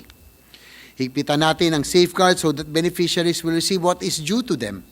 Lagyan rin natin ng time-bound exit mechanisms so that they will not become dependent. And strengthen the connection between welfare and work so our people can transition from aid to employment. And most importantly, reduce political involvement in the distribution of social aid. Let's take the people's money out of the hands of figures like Mr. Mayor and Mr. Councilor and help our people help themselves instead of fostering a culture of dependence. Maraming salamat po, Mr. President. Thank you very much. Thank you, Mr. President. Can I just make a quick comment? Please, Mr. President. There is a special place in hell for people who use the funds for the poor and the needy for corruption. Dapat yung mga yung balasubas na yan ay makulong. And I hope that we act on this. The Senate takes a clear role on this para maparusahan natin kung sino man ay mga pakana nitong pangungurakot, Your Honors. Again, there's a special place in hell for these rotten people. Thank you. Please proceed, Majority. We cannot agree more, Mr. President, with your statement. Mr. President, first may I move that we recognize the distinguished gentleman from San Juan City, the Kuya himself, The Senator loving Kuya. Jinggoy Estrada, Yes. to interpolate the good one, the better one and the good one, Mr. President. And the cute one. Thank you, Mr. President. Yes, we'd like to recognize Senator Jinggoy Estrada to interpolate the good sponsor. Thank you, Mr. President. Will my younger brother yield to some questions, Mr. President? Yes, certainly. Anytime from my Kuya. Well, this is the... Should I suspend for 1 minute? Well, this is the first time for me to interpolate the good one, the good gentleman from San Juan. Alam niyo po, kasama, when I was in my office, I was watching the privileged speech of Senator Ejercito. At talagang hindi ako makatiis at talagang bumaba ako para talagang makinig. At nababahala talaga ako sa kanya mga sinabi. And I've heard a lot of news report about the corruption that is happening in the city of San Juan, where we both served as mayors. Pwede kong tanong, ilang beses po nagbigay ng ayuda sa San Juan na nanggaling sa pondo ni Mayor or nung congresswoman dun sa San Juan? Ang pagkakali po, meron silang ayuda. Tayo gusto rin nating sana pumasok, no? For almost 2 years, hindi tayo makapagbigay sa ating mga kababayan sa San Juan, hinaharangan basta po sa kalaban sa politika. So ang nakapagbibigay lamang ay yung galing po sa pondo ng congresswoman, na kapatid po ng mayor, at yung pong sa kanila. Ang maganda lang, nung nakagawa tayo ng paraan na nakapagbigay tayo ng TUPAD nung Disyembre, tuwan-tuwa yung mga yung beneficiaries. Sabi nila, buti dito, buo naming nakuha. Yan ang sabi, no, nung mga nabigay namin. Kasi doon sa kabila, may kaltas. Yes. Yes, if my memory serves me right, I asked permission, I think it was late last year, from the office of the mayor, if I can use the gym, the San Juan gym, to have this payout, itong AX tsaka TUPAD dito sa ating mga kababayan San Juan. And they denied me. They denied the use of the San Juan gym. So ang ginawa ko po ay nagpa-payout na lang po kami ron sa isang maliit na kalsada.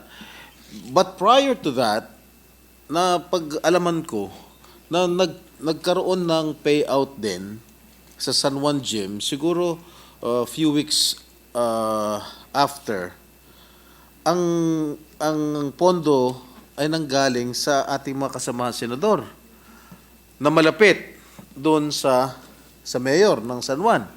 Sorry to say, babanggitin ko na po yung pangalan ng senador. Nagbigay po ng ayuda, kaya nagpapasalamat din po tayo. Si Senator Bongo, nagbigay din ng ayuda sa bayan ng San Juan, pero pinagamit ni Mayor yung gym. Samantalang pag ako nagre-request, o pag ikaw nagre-request, hindi kami pinagagamit ng gym. Pareho tiga San Juan lang naman ang makikinabang at magbe-benepisyo ron.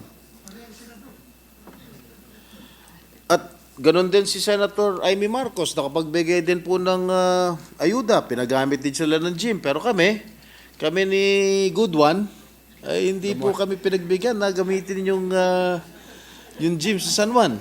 Hindi ko po alam kung bakit napaka-insecure nitong mga nag-ahari-harian dyan sa San Juan. Bagong salta lang naman sila dyan sa San Juan.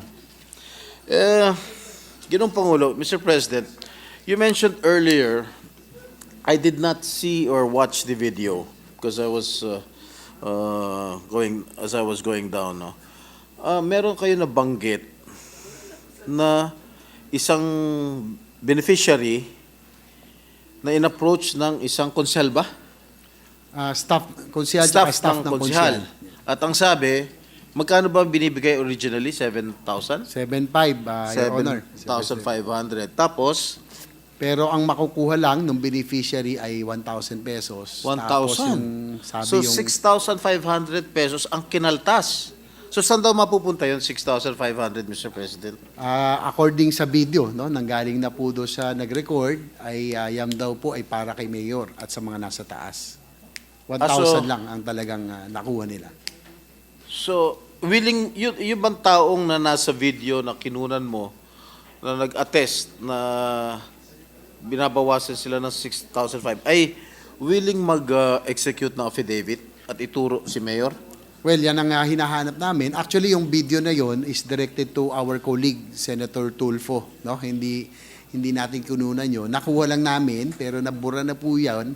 Pero buti nakuha natin yung video at yan po ang ating ginamit ngayon. Tapos, yung second video naman ay yung mga staff na, no, ng konsihal na nagsabi rin na, nako, baka maano kayo niyan. Baka makasuhan kayo niyan nung ginagawa nyo. Yun yung sinabi ng beneficiary. Pero sabi, andun, maganda yung, mahaba yung video at talagang pinapatunayan na talagang kinakaltasan po nila, Your Honor, Mr. President, yung ayuda, o yung TUPAD, no? Yung nangkontuhan ay talagang kinakaltasan po nila. So, sinabi nung yung nasa video kanina na kinakaltasan sila ng staff ng isang konsyahal, no? So, sa tingin nyo ba meron din cut yung konsyahal? Ang sabi lang kasi para doon sa kay Mayor at sa mga nasa taas. Alright, pwede bang malaman kung sino yung konsyahal na yun? Ang staff na yun ay si Konsyal Paul Artadi ng taga Balongbato. Oh. Alam niyo, marami rin po akong mga nakalap na mga balita na ultimo pati yung mga punong barangay sa San Juan ay kumukuha rin ng porsyento sa mga benepisyaryo ng San Juan. Meron ba ho kayo nababalitaan tungkol doon?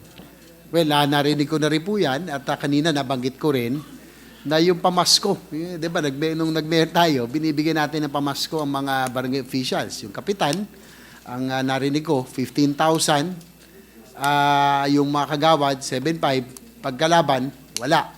Ang nakakalungkot dito, sa halip na manggaling sa sariling bulsa, madalas yan, sarili, pamasko nga, ay TUPAD din ang ginamit. Kailangan magbigay ng 2 pangalan para po sa kapitan, para sa 15,000, at yung mga kagawad, isa naman. So, yan po ay sa halip na mapunta sa tamang benepisyaryo, yung TUPAD ay ginamit pang pamasko. At meron ba ho kayo nababalitaan na yung pagbibigay ng ayuda sa ating mga kababayan dyan sa San Juan, o TUPAD man o AX man, ay binibigay lang nila sa mga sumusuporta sa kanila. At yung mga hindi sumusuporta sa ating pamilya ay wala pong natatanggap. Tama po ba ako? Tamang-tama po yun. Kaya nga, Mr. President, Your Honor, the reason why I refrain from talking about politics as much as possible about San Juan, kasi po nakakaawa yung mga taang hindi naman tayo ang tinatamaan dito, ang kawawa dito, yung mga kababayan na mga dating supporters. Kaya nga, tuwing nagsasalita, ay lalo silang ginikipit at iniipit. Well, sa tingin nyo, ano bang klaseng ayuda ang binibigay? TUPAD ba o AX? Kasi yung TUPAD, kailangan lang magtrabaho. Meron pang orientation yan. Bago mo matanggap yung pera, ay mag-orientation. At hindi dadaan, at hindi binibigay na cash to. Inaano ito sa, ano yan? Palawan. Voucher, no? Voucher. Dinidiretso na sa account ng beneficiaries. So, malamang ay AX to na binibigay sa ating mga kababayan at kinakaltasan pa nito mga walang yan taong dito sa San Juan. Well, both parehong ginagamit, no? Kung hindi man AX, yung TUPAD na dapat ay cash for work, ay nagbibigay lang ng pangalan, pero hindi naman talagang tatrabaho, pero yun ang pinamimigay. Yung AX naman, balita ko pinamigay ay binigyan din yung mga City Hall employees, kahit na hindi po sila pwedeng, hindi sila pwede dahil sila po yung empleyado na, pero nagbigay din na sila ng pangalan, nagbibigay ng pangalan para ginamit pong incentive yung AX naman para mas sa mga City Hall employees. So tingin nyo ba yung pondo na pinamimigay nila bilang ayuda sa ating mga kababayan ay pondo ng congressman? Wala bang pondong mayor ng TUPAD o AX? Wala ko. Yan ay galing sa galing sa DOLE, no? At galing sa DSWD. So galing sa pondo din ng congresswoman ng San Juan. Galing sa Congress 'yan. All right. Mr. President, kanino ba ho i-refer itong privilege speech mo sa Committee on Local Government? Kung hindi man pwedeng Committee on Local Government, probably Blue Ribbon, no?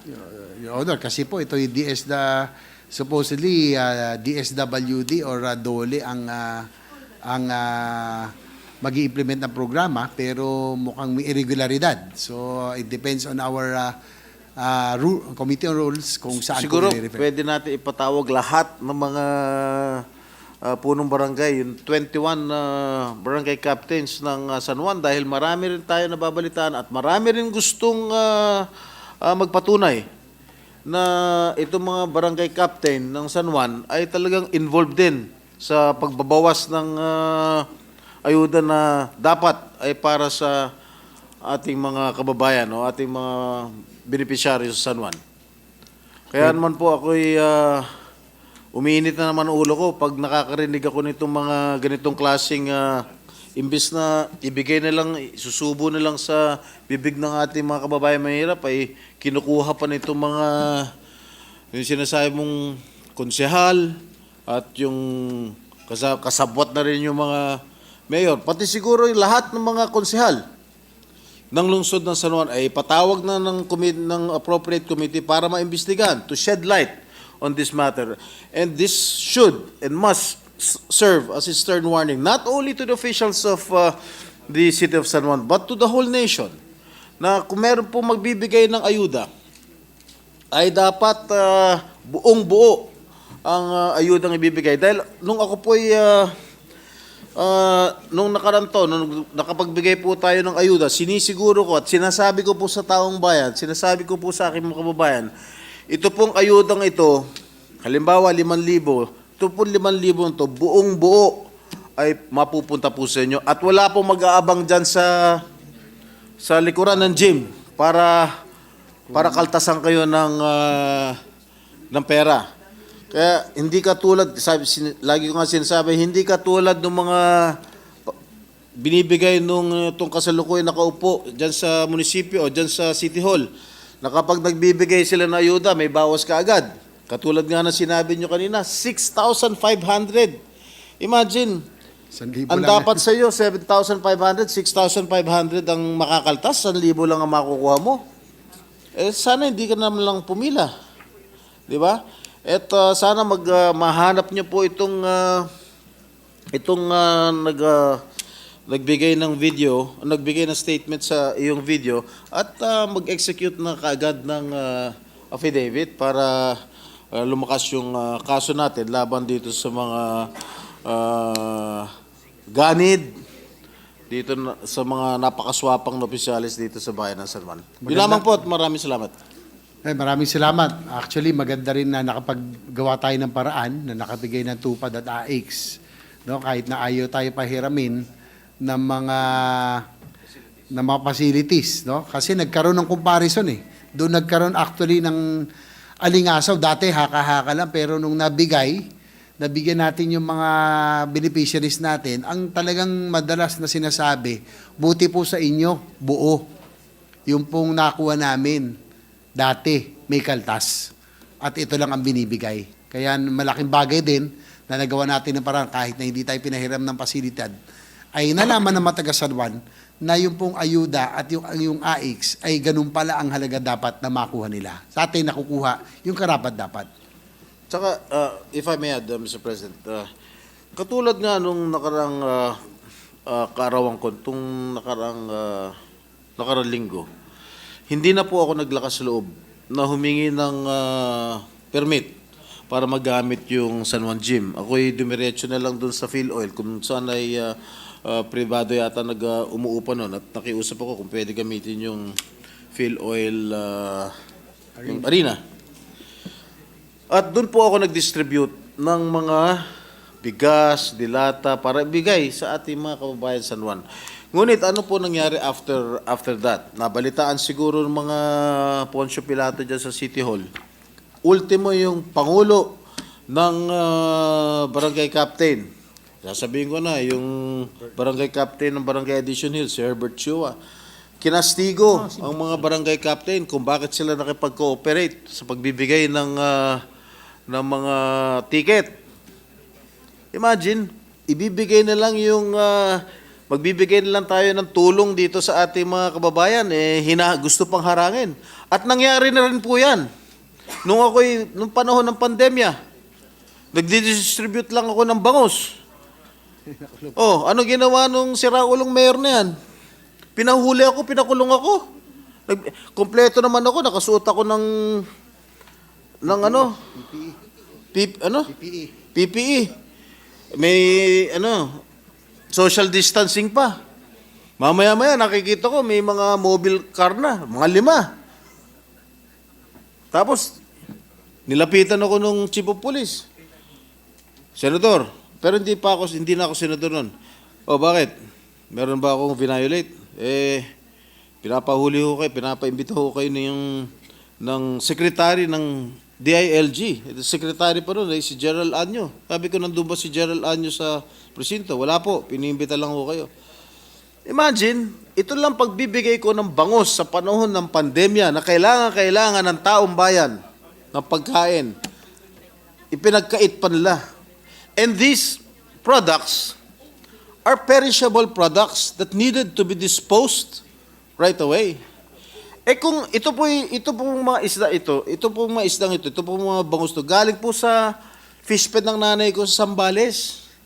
Nagkataon na nag-harvest. Nagkataon wala naman bibili sa palengke dahil COVID nga, may pandemya. So sabi ng nanay ko, sige, pamigay mo na lang yan sa mga mahihirap. So yun ang unang ginawa ko.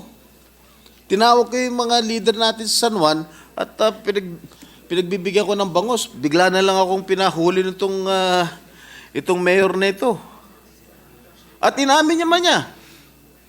Nagpa-press con kaagad siya nung ako'y nasa presinto. Kinonfirm niya na pinahuli raw niya ako sa mga pulis dahil marami raw ako violate na protocols, mga safety protocols, health protocols. Hindi naman totoo. May social distancing, nakasuot ako ng gloves o whatever, may face mask, face shield, naka-PPE ako. Wala man akong vina-violate. Diyan mo makikita na itong naghahari-harian dyan sa San Juan, wala pong puso yan. Napakawalang yung tao niyan.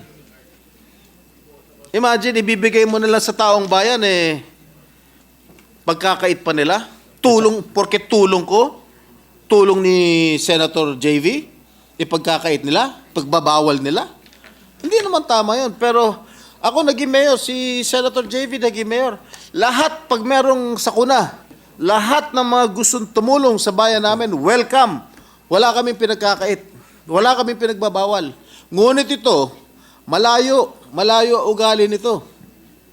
Basta sa kalaban na gustong tumulong, pagbabawal nila. Ganyan ang klase ugali niyan.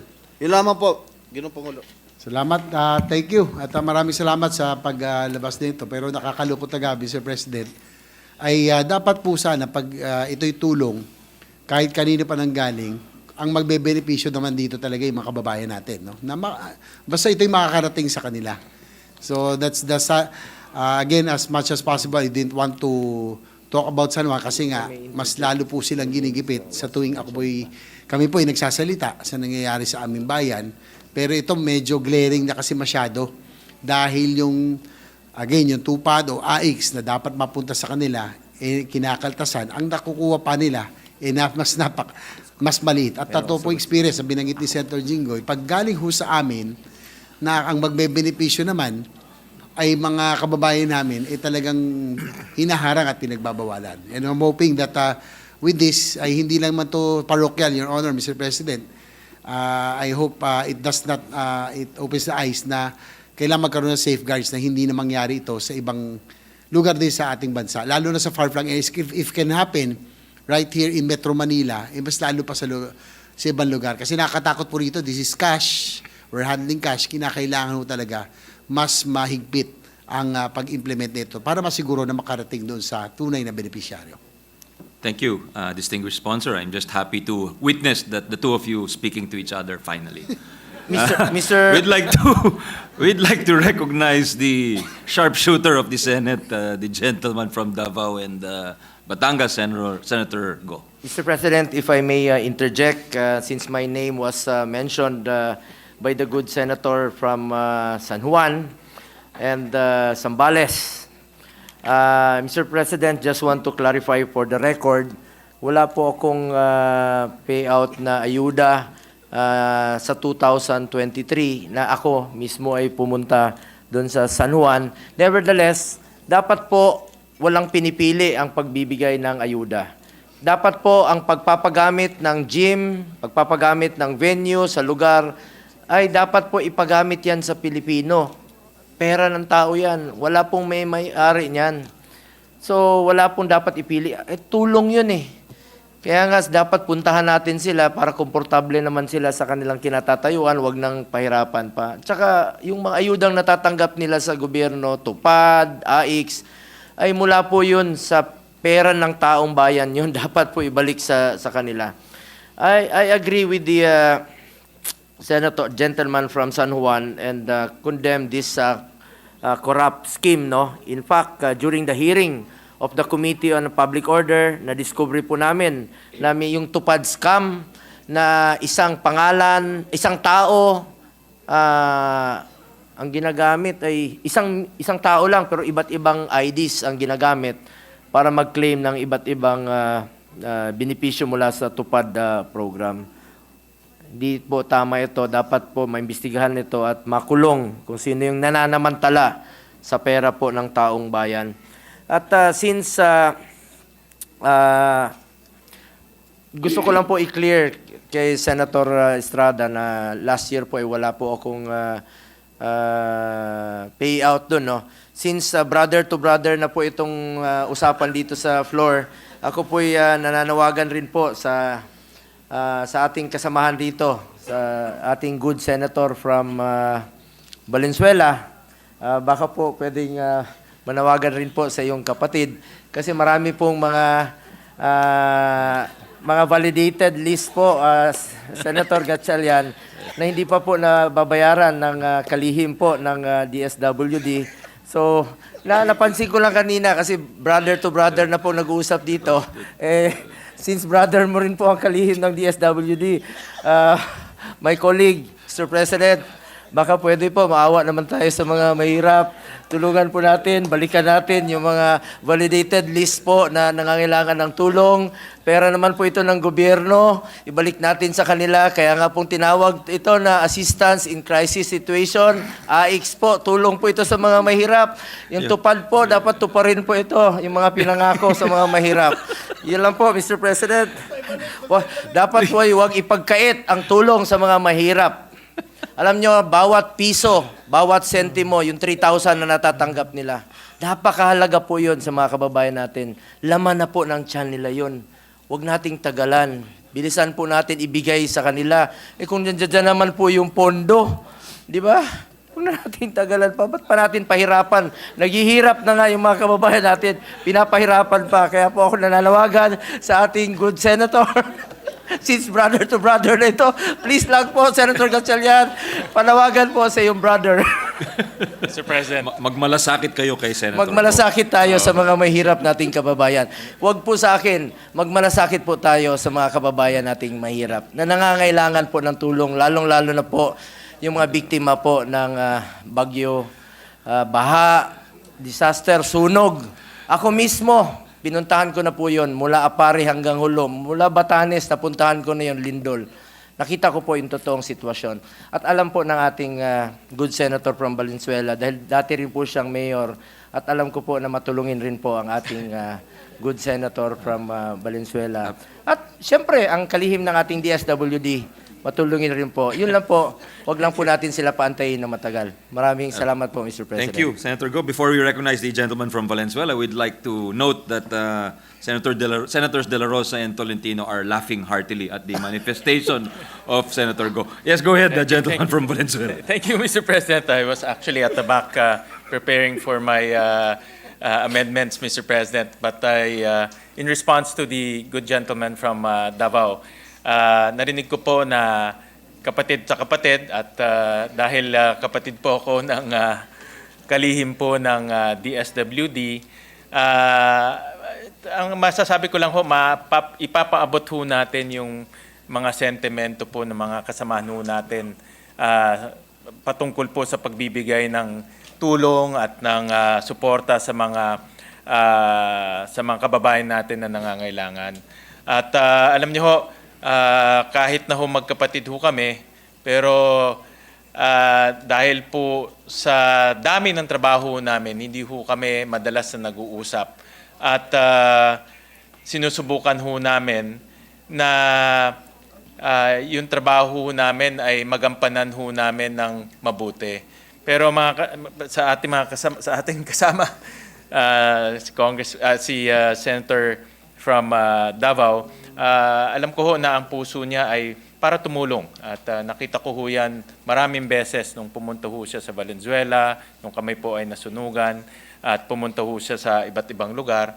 At ako ay humahanga ho sa kanya dahil binibigyan niya ho ng oras, ng puso, at higit sa lahat malasakit po yung mga nangangailangan. At ako ay naniniwala na ang kalihim po ng DSWD, pareho po yung kanilang layunin na tumulong. At pareho rin po yung kanilang layunin na magbigay po ng suporta doon sa mga nangangailangan. Kaya ang simpleng ano ko lang ho simpleng reply o ang simpleng response ko ho sa ating kasama na makakaabot ho yung kanyang sentimento. Pero makakaasa ho siya na sa aking pagkaalam sa aking kapatid, matulungin rin siya tulad rin po ng ating kaibigan na si Senator Bongo. Pareho silang may malasakit sa kapwa. No? At ako'y natutuwa po dahil sila ho pareho yung kanyang direksyon na tumulong. Maraming salamat, Ginoong Pangulo. Thank you, gentleman from Salamat Valenzuela. po, Senator Gatchalian, Mr. President. At sana po'y maisakatuparan na po ito this year dahil talaga pong nangangailangan po yung mga kababayan nating mahirap. Huwag po natin ipagkait sa kanila yung tulong na mula sa gobyerno. Ako nga mismo, tumutulong rin po ako mula sa aking opisina. Dahil bawat piso, bawat sentimo ay napakahalaga po sa ating mga kababayang mahirap. Maraming salamat po from Estrada to Estrada, Gatchalian to Gatchalian. From Go to Bato. I was, Minority Leader is pointing to Senator Dela Rosa. Senator Dela Rosa is recognized. Thank you, Mr. President. Ito naman sa akin, Mr. President, hindi ito brother to brother. Hindi kapartido to kapartido. Dapat na talaga, Mr. President, ibalik ang dapat ibalik. You were supposed to be running mates, Your Honor. Running mate na kayo. Almost. Running mates kayo, di ba? Almost, Mr. President. Dapat talaga ibalik ng dapat ibalik. Before I ask, will the good gentleman from San Juan yield to just one question, Mr. President? Yes, definitely. Surely. But before I ask my question, Mr. President, may pasakalye lang ako konti. Please allow me to express my admiration for the passion of the good gentleman from San Juan, Senator J.B. Ejercito, his passion to set things straight, particularly these social protection programs of the government. And the gentleman is correct, Mr. President. When your Committee on Public Order and Dangerous Drugs conducted a hearing on this alleged ayuda scams, we did bring to light inconsistencies, discrepancies in their distribution. And yes, we do not turn a blind eye to the angle that possibly or probably these social protection programs have been politicized. If I may be allowed to be briefly poetic, Mr. President, it appears that they have been transformed into schemes to fund someone else's political dreams. But I also hope, Mr. President, that we do not miss the forest for the trees. When the Pantawid Pamilyang Pilipino Program or PURPIS was implemented by the government in 2015, it was conceived of not as some simple dole-out system for the poverty-stricken, but as a conditional cash grant that comes in two types, health and education. Ibig sabihin, may kriteria na kailangang matupad upang mapabilang sa listahan ng mga benepisyaryo ng PURPIS. Gayon din ang tupad, Mr. President, tulong panghanap buhay sa ating disadvantaged o displaced workers. Hindi rin po dole-out ang tupad, kundi bayad para sa trabahong kanilang ginawa sa loob ng 10 hanggang 30 araw. These jobs could be social community projects like the repair of public facilities or economic projects such as rehabilitation of farm-to-market roads or agroforestry projects such as reforestation.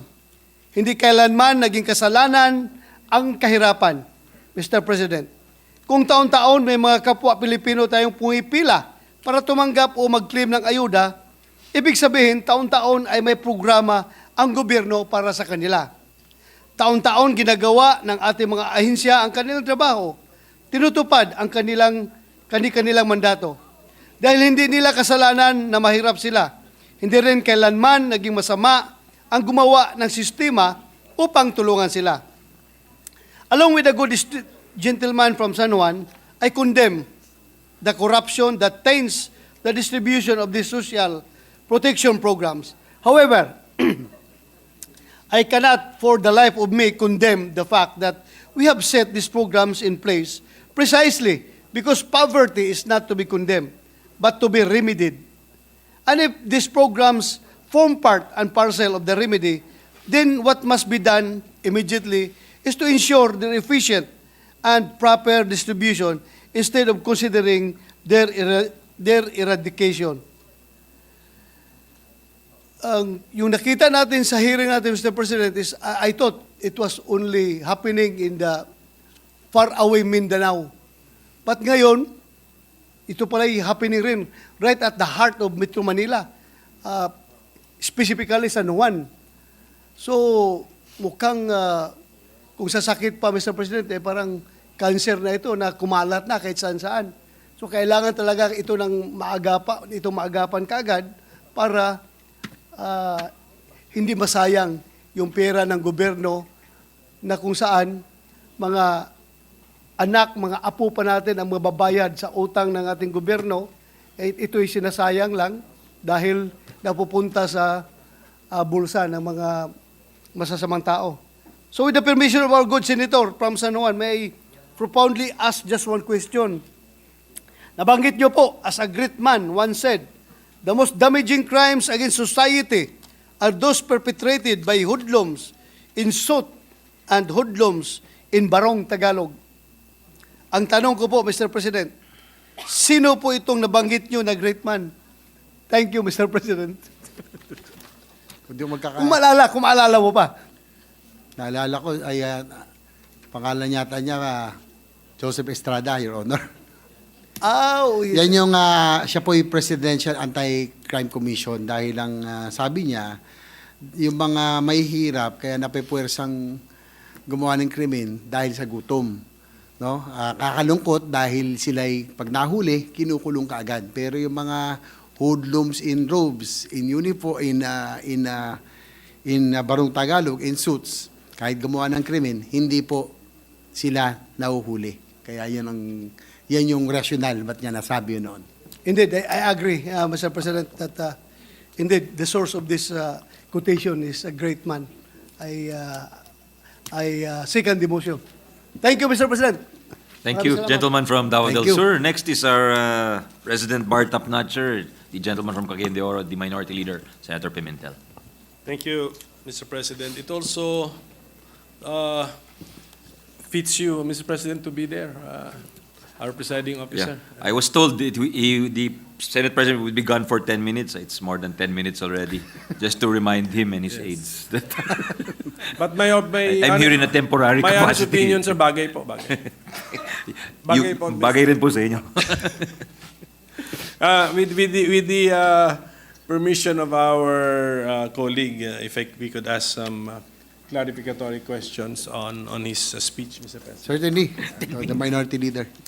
Mr. President, three major programs are mentioned by His Honor as a part of the social protection of the government. So TUPAD for Peace and AICS. Tama po ba yan? That's correct. You mentioned, Mr. President, TUPAD 29 billion for 2024, for Peace 106 billion. And how much was the AICS, Mr. President, for 2024? Major Honor. X for 2024. Your Honor, wait, I just look at my notes. 30 plus 1. Ito masyado nalimutan. Hindi, sa speech ko.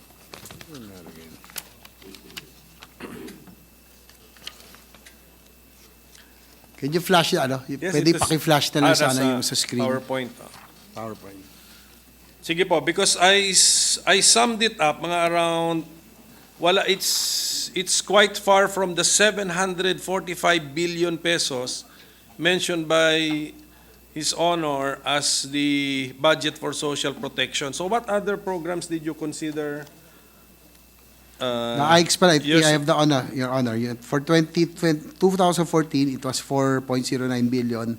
2024 lang po. 2024, it's 34.26 billion. Yes, apa. So pag isuma total po natin yung TUPAD, 4Ps and AICS, 170 billion po. And then dun po sa isa yung slide, 745 billion pesos po yung ginamit ninyo as the amount for what we're spending for social protection. May we know what other programs contribute to social protection?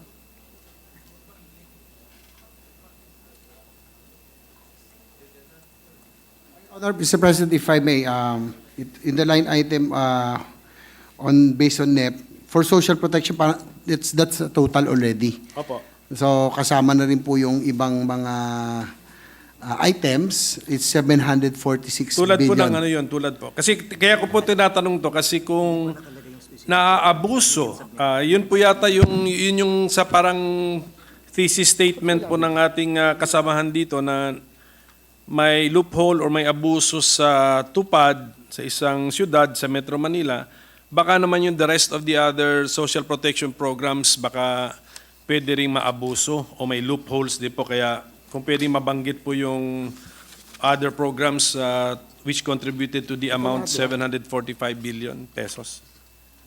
Your Honor, here, I have with me here, we will just submit it to you also. I will give you a copy. Sige. For social protection, sickness and disability, 66 million.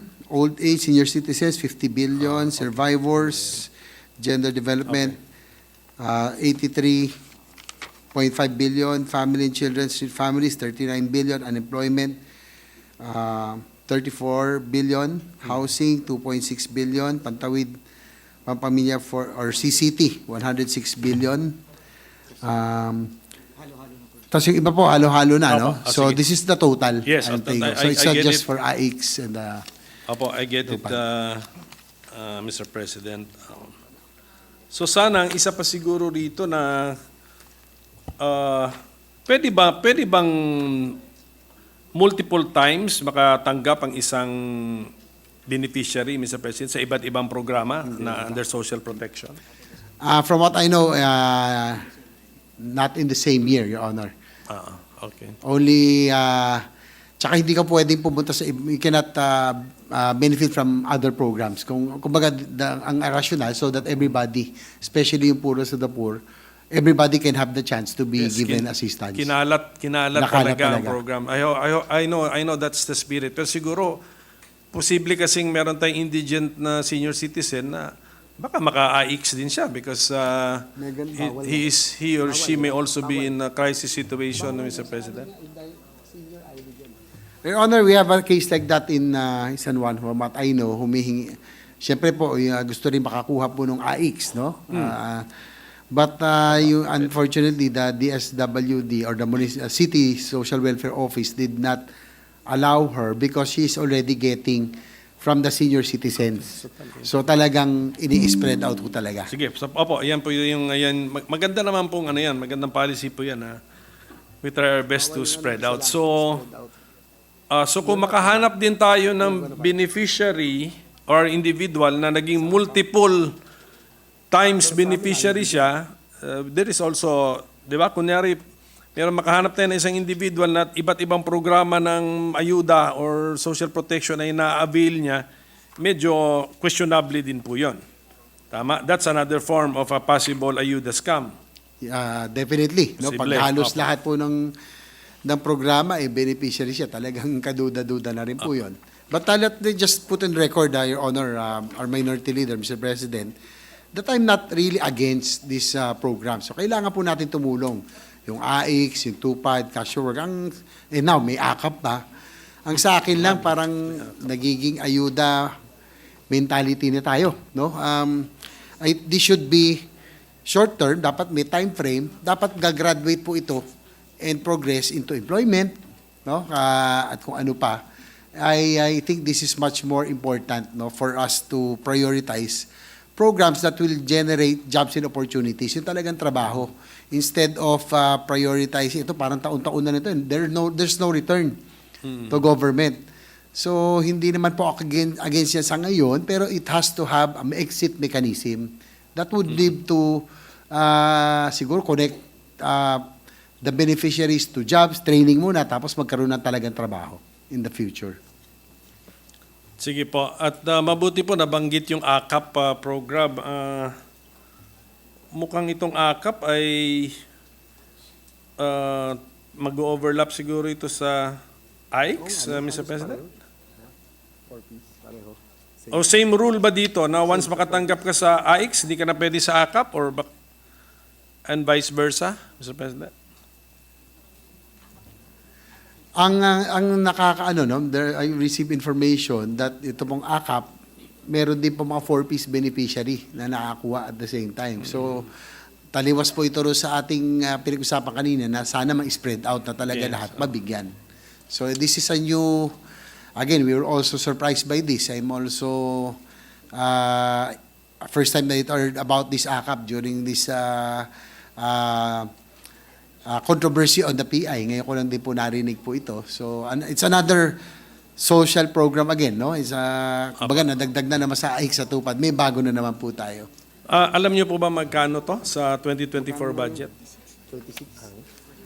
What was first allotted was about 60 billion, no? Pero ang nailagay lang talaga ang allocate was about 26 billion, Your Honor, for 2024. Yung una pong proposed was 60 billion, pero 26 billion lang yung actual for 2024. Sige po, Mr. President. Meron tayong ongoing sa committee po ni Senator Bato Dela Rosa, may ongoing investigation na sa ayuda scam eh. So, is it possible na ito pong speech na ito ay, let us say, i-refer doon para i-widen na lang niya yung hearing po niya, no? I think that's possible, Mr. President. But Mr. President, hindi masyadong clear kasi yung video kanina. Ano po ba talaga yung video is evidence of what, Mr. President? Yung first video actually, address to our colleague na capture lang po namin, pinost po niya dahil nga po siya ay supposedly TUPAD beneficiary pero sinabihan siya na 1,000 lang ang mapupunta sa kanya.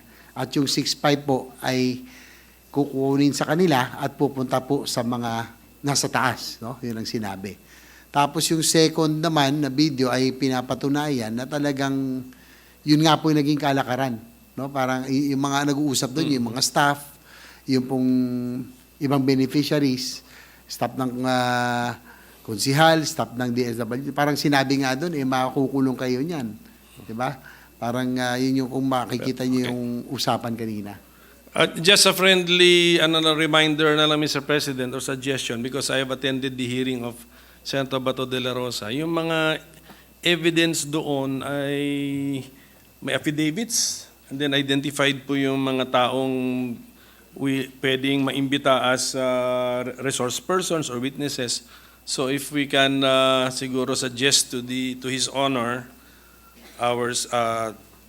the Speaker, Mr. President, the one who delivered the speech, Senator JV, to start securing evidence better than the video, which is itself unclear, Mr. President. Kami mga nanood, hindi namin nakuha anong nangyari dun sa video. Yes, we are trying to convince din, no? Kasi alam niyo naman sa local, Your Honor, Mr. President, Minority Leader, marami po talagang takot. Especially in what is happening in our city, medyo may pagkabindictive talaga po yung nakaupo. Kaya nga, ayoko na masyado salita tungkol sa lokal kasi pagkatapos kong magsalita, ang ginagantihan naman yung mga tao po doon sa amin. In fact, yung pong isang sinanggunin ko kay Senator Tulfo, yung maalala, yung pong aming mga employees and department heads after 4 years so haven't gotten their terminal leaves, no? Na which I think yun, that is money that is there. So until now, I think as of present 12 or 12 of them still has not gotten their terminal leave. So kaya nga iniiwasan ko sana, but we will try our best to convince these people. Yung isa nga yata umalis na, no, sa takot, no, para yung naglabas ng video umalis na po ng San Juan, but we are trying to get in touch with them so that they can execute the proper affidavits. Anyway, Mr. President, pagka ma-refer na natin ito dun sa ongoing investigation, it will become less of a local issue kasi sa ayuda scam na po nakafocus yun. Maganda po at we started it somewhere in the Davao region yun. And then makikita po natin yung consistency. Sige, Senator Risa wants to interject, Mr. President. Please proceed. Please proceed.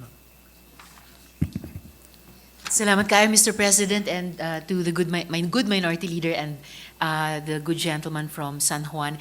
Quick interjection lang po, naalala ko po nung binanggit nyo itong mga dating empleyado na iniintay pa rin yung kanilang due benefits. Naitanong po natin yan in a previous hearing at sinabi po natin, itatanong natin sa Civil Service Commission kung ano yung maitutulong nila. I wonder if there are any updates on this, good gentleman, Mr. President. Well, sad to say, Your Honor, Madam, that at present, there's still 11 or 12 of them that has not gotten their terminal leaves after 4 years. But the good thing that during the time that we had, remember under your committee, when ARTA was there, I think they already wrote the mayor. Ngayon nga lang, gumanti na naman. No? Pagsulat po ng ARTA, nag-file bigla naman ng cases sa ombudsman doon sa about 2 or 3 of those people who were involved doon sa mga hindi na ako ng terminal leave. So binawian kaagad. Kaya kaya medyo minsan that's why I have sometimes I have second thoughts of talking about issues kasi kawawa po yung nababawian po sila. So as of present, in fairness to ARTAD, kasi po naglabas ako ng sama ng loob na parang inabsuelto po nila yung mayor, pero ang inano na lang yung pong administrator down, but it was the mayor himself who ordered that the terminal leaves will not be released. So ngayon po kumilos na yata ARTA, yun nga lang pinaila naman, binawian naman po yung 2 o 3 doon, yung hospital administrator, medical director ng kaso sa ombudsman. I'm sorry to hear that, good gentleman, Mr. President, good minority leader, kasi tama po kayo, and I stand corrected, and salamat sa good gentleman sa correction, dun sa budget hearing nga pala ng ARTA natin na talaka yun. So I hope that in another proper forum, we can follow up ARTA, yung just action nila on behalf nitong mga dating City Hall employees.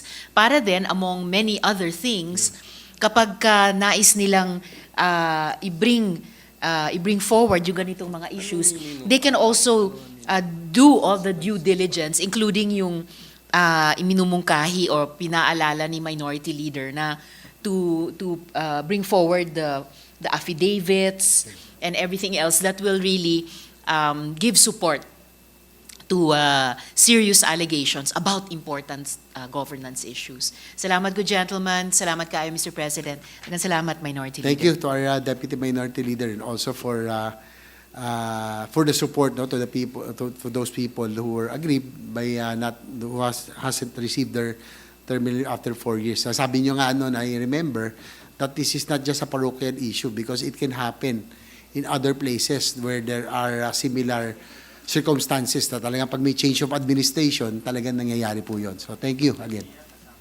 Yes, Mr. President, if I may continue. Our speaker said that COA noted major irregularities. So kinilusan na po ba, to his knowledge, ng COA ito?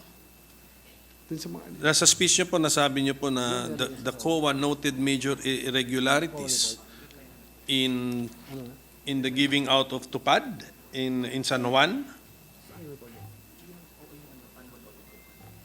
Well, Your Honor, Mr. President, that we got that from the annual audit report of COA, wherein they they noted that there are some irregularities that have happened in the distribution or implementation of TUPAD and IEX. How major? How major were the irregularities, Mr. President? Gaano kabigat?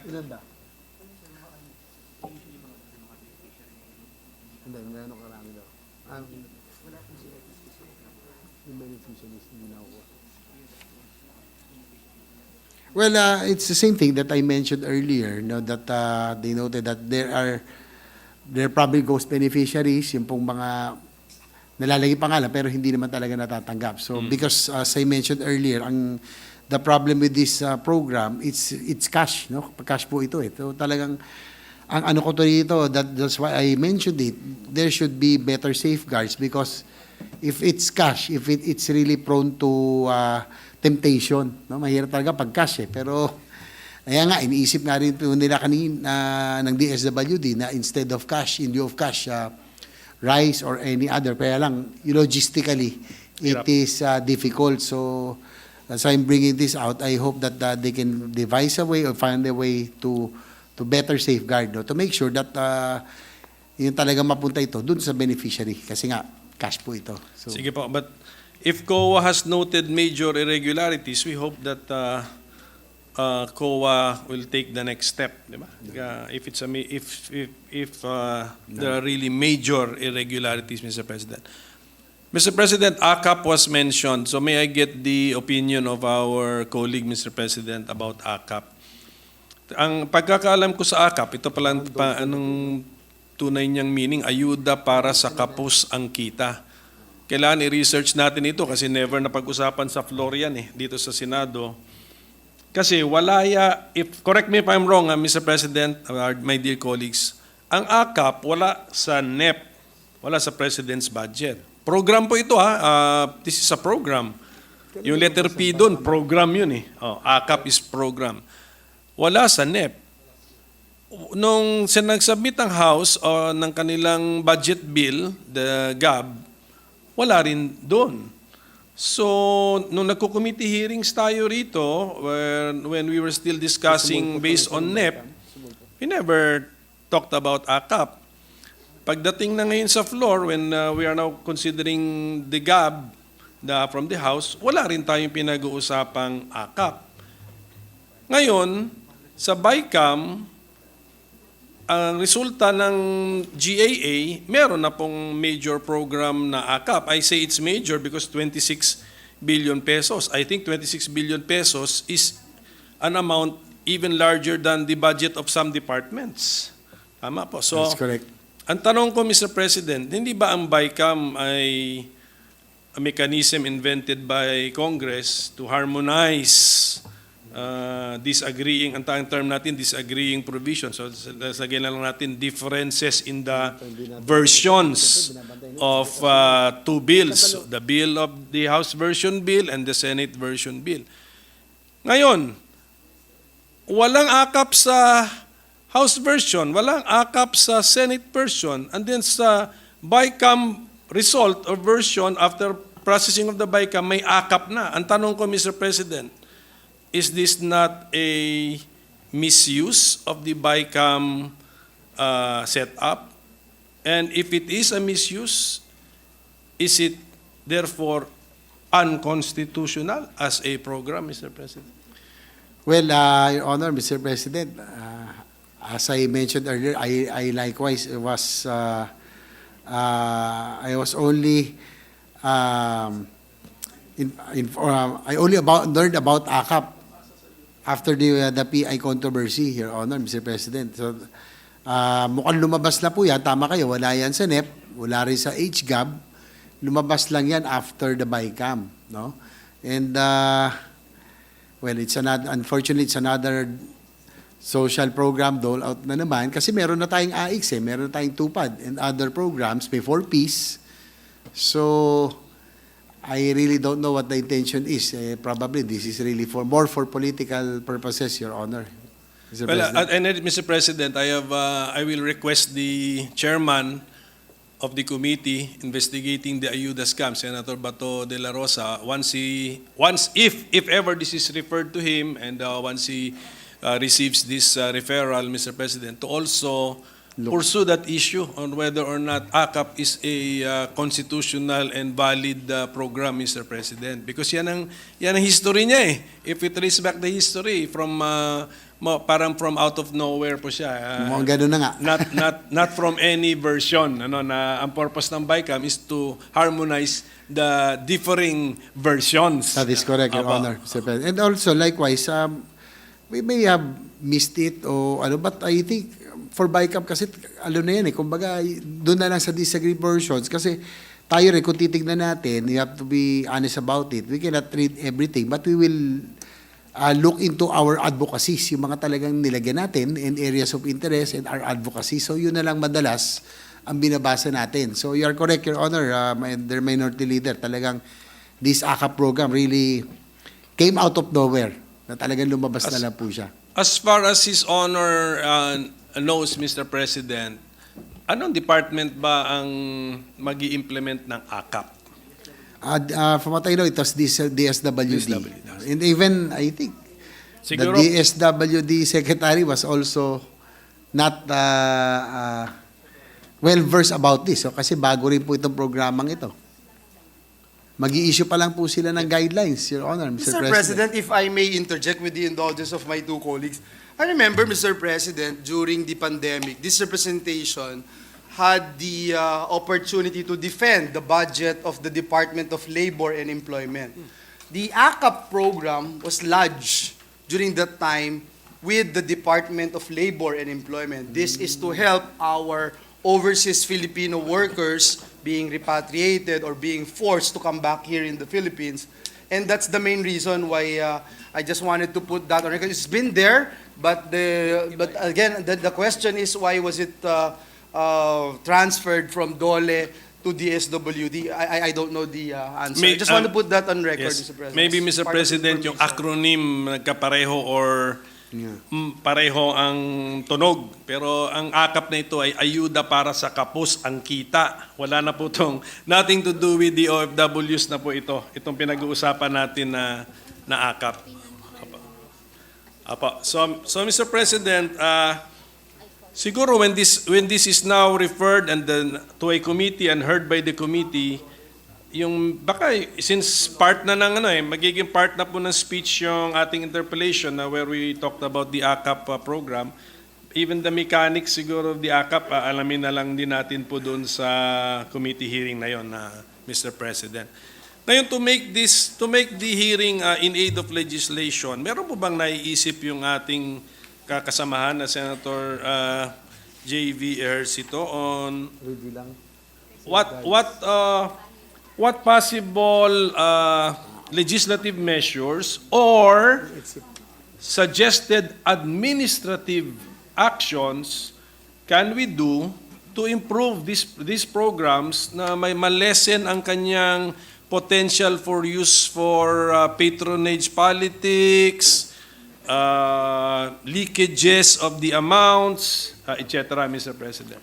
Ano po mga posible po nating masuggest, Mr. President? Well, first of all, as I mentioned earlier, kasi nga po cash ito, kadalasan, it's really prone to temptation. So, yan yung mga dapat tignan ng implementing agencies to DOLE and DSWD and how they can devise a mechanism na para masiguro na yung pong mapupunta ay talagang mapunta ron sa beneficiary at wala nang, halimbawa binigay, wala na nag-aantay doon sa labas para kunin yung kaltas po nila. No, these are the things that they have to look into. Second po, which is more important, I think we have more than enough social programs. No? Again, I mentioned TUPAD, AIX, 4Ps. Na these are all to help the poorest of the poor. Wala ho tayong problema doon. No? Especially individuals in crisis situation, cash for work.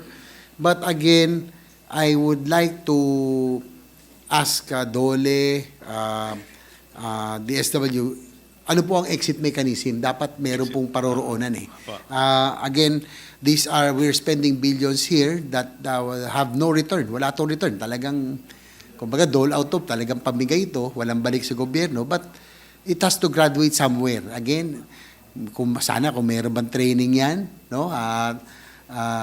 skills yung textbook para later on they will now be equipped to land jobs and permanent jobs. So yun yung gusto ko lang i-point out kasi parang nagulat na po ako as I try to recall when I was in Congress 2010 to 2013, the budget of this were single digit in the billions pero 6 billion lang, not 4 billion yata yung iba.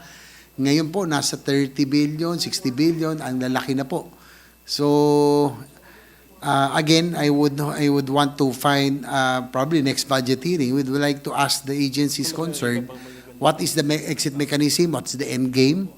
Again, Mr. President, Your Honor, the minority leader, I'm not against helping the poorest of the poor, but I would like to invest more on infrastructure, creating growth areas, spreading out the development, creating opportunities, creating honest to goodness job, yung talagang trabaho, na talagang hindi lang nakaasa because pag tumagal po ito, it's already breeding a culture of dependency and mendicancy. Parang yung iba nga po sa mga barangay daw, ayaw na magtrabaho, nag-aantay na lang po ng ayuda.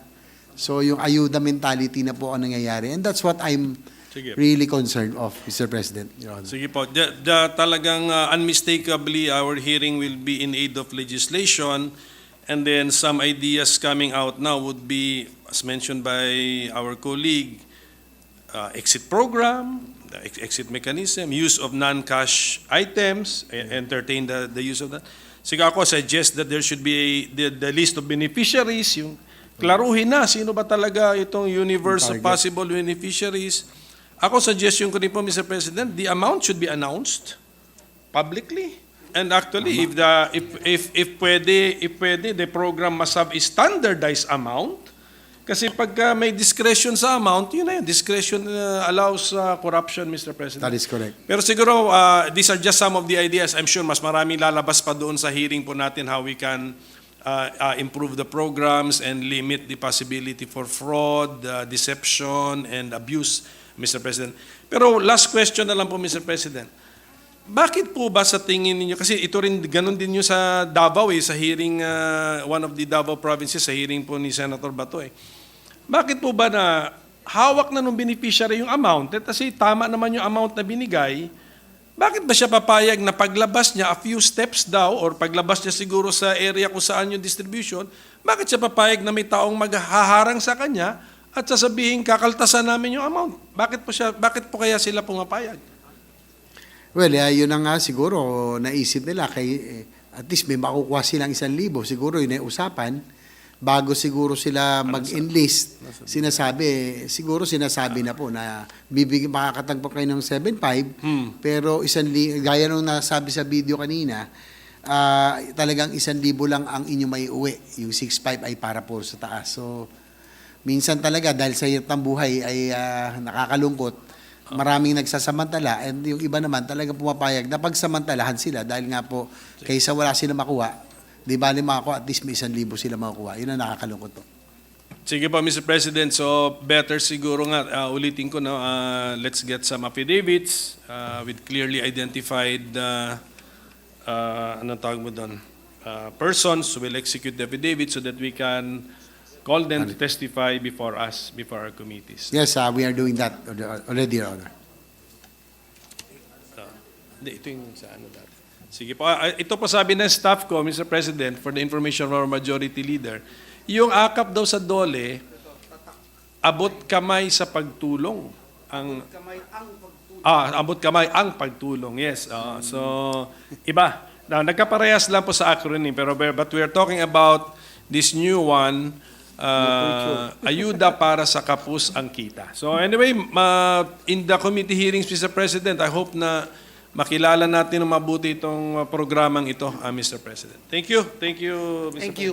Mr. President, just to also put on record, yung AKAP na dating nasa DOLE na supposed to be ay targeted para tulungan ng ating mga OFWs na bumalik dito at naapektuhan during the pandemic, wala na po ito. Totally wala ng programang ganito ngayon sa Department of Labor and Employment. Mr. President, let me also state for the record that our goal, Mr. President, is to institutionalize itong mga ganitong programa na binanggit ng ating dear colleague, ating Deputy Majority Leader, na masiguro, Mr. President, yung transparency and accountability ng implementing agency. Sa atin pong pagkakaalam, nung tayo po ay nagdi-defend ng budget ng DOLE, part po ng implementation ng programa ng TUPAD ay masiguro na i-announce in public how much they would be receiving, even yung on a daily basis, no? It has to be at least minimum wage level, Mr. President. And then another thing that I'd like to point out, Mr. President, as already pointed out actually by our distinguished Deputy Majority Leader, Senator J.V. Ejercito, is the augmentation of programs coming from different agencies of the government, whether you talk about the OST or TESDA, for instance, for retraining, for retooling programs. Because at the end of the day, Mr. President, we're so sick and tired of just giving ayudas. Importante pa rin, Mr. President, yung mabigyan natin ng dignidad ang ating mga kababayan, dignity of work. At kung tayo'y mamimigay lamang ng isda, patuloy lang po tayong mamimigay ng isda at hindi natin mabibigyan ng tulong yung ating mga kababayan na matuto na manghuli ng sarili nilang isda. So I hope, Mr. President, that that would also be part of the discussion as we will refer this, Mr. President. I will make a motion now to refer the privileged speech of the honorable gentleman from San Juan, Senator J.V. Ejercito, and the interpellations and manifestations thereon to the Committee on Public Order and Dangerous Drugs as the leading committee. Secondary committee would be Social Justice, Welfare, and Rural Development. As mentioned a while ago, Mr. President, they have been conducting all these investigations regarding ayuda scam from Luzon, Visayas, and Mindanao. And so Yes. I move.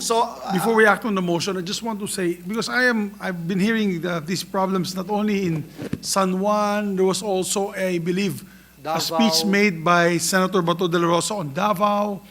The question there on my mind always is, how can the government agency release the cash to individuals that are not recipients?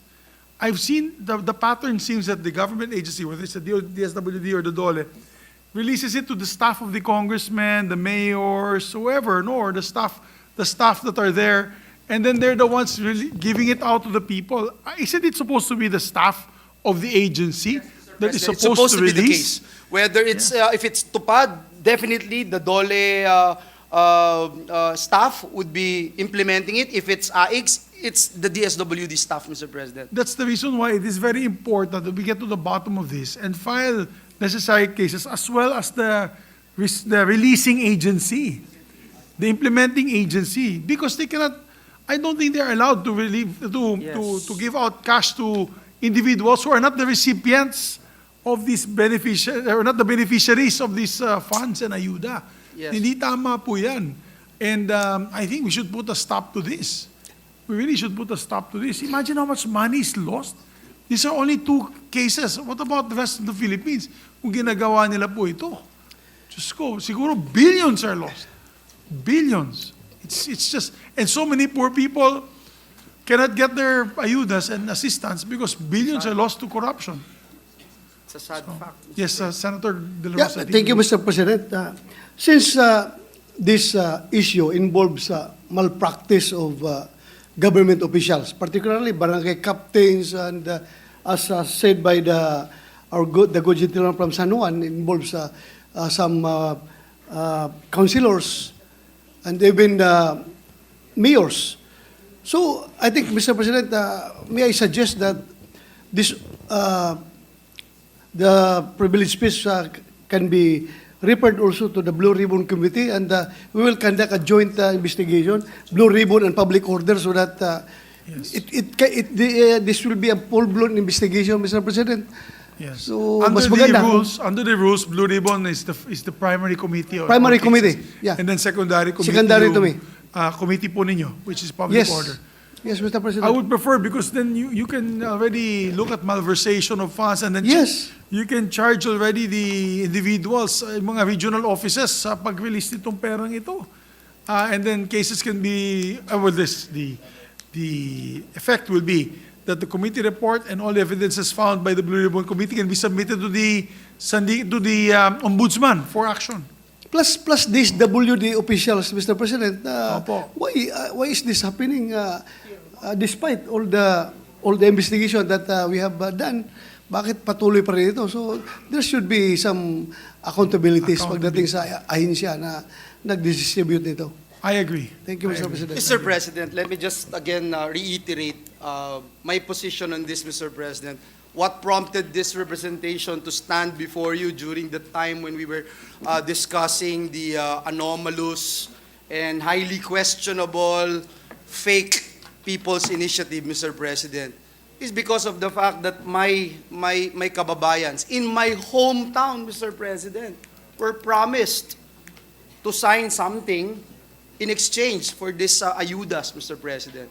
And so I hope that will also be part of the investigation, Mr. President, of our Blue Ribbon Committee. And so, Mr. President, at this juncture, I move that we refer the speech of the gentleman from San Juan, Senator J.V. Ejercito, together with all the interpellations, manifestations thereon, to the Blue Ribbon Committee as the lead committee, and the Public Order and Dangerous Drugs as secondary committee. I so move, Mr. President. There be no objection to the motion is approved. Mr. President, may I ask for a minute suspension? Session suspended for 1 minute.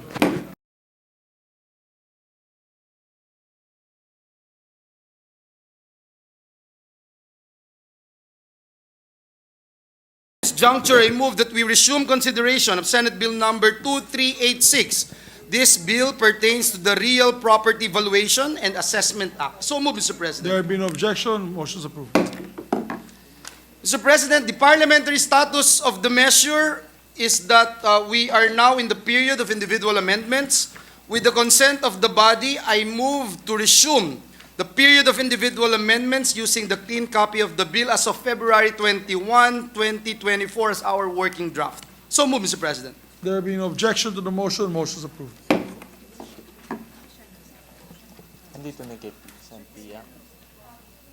Do we have the clean draft already? Yes, Mr. President. Mr. President, I move that we recognize the distinguished sponsor of the measure, Senator Sherwin Gatchalian. So move, Mr. Our President. distinguished sponsor, Senator Sherwin Gatchalian, is recognized. Thank you, Mr. President. Thank you, Majority Leader.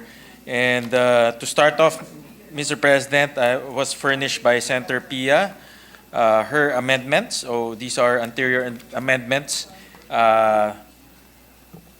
to the proposal, Mr. President. So on Section 2, Declaration of Policy and Objectives, on page 1, line 6, after the phrase promote the, insert the word sustainable. So move, Mr. President. There being no objection to the amendments approved. On page 2, line 17, after the words global standards, insert the phrase contributing to the country's inclusive and sustainable economic growth. So move, Mr. President. There being no objection to the amendments approved. On page 2, line 21, after the phrase promote the use of, insert the word innovative. There being So no objection, amendment is approved. Once again, those are the yun lang ba kayo, Senator Pia?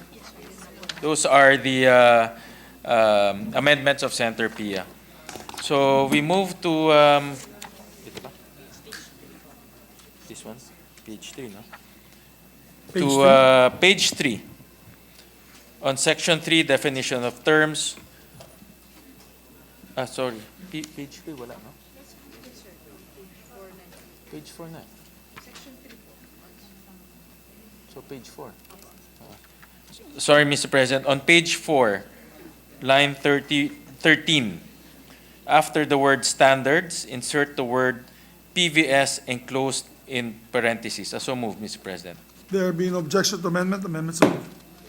No amendments on 4 and 5, so we go to page 6. On page 6, line 18, replace Philippine valuation standards with PVS. So move, Mr. President.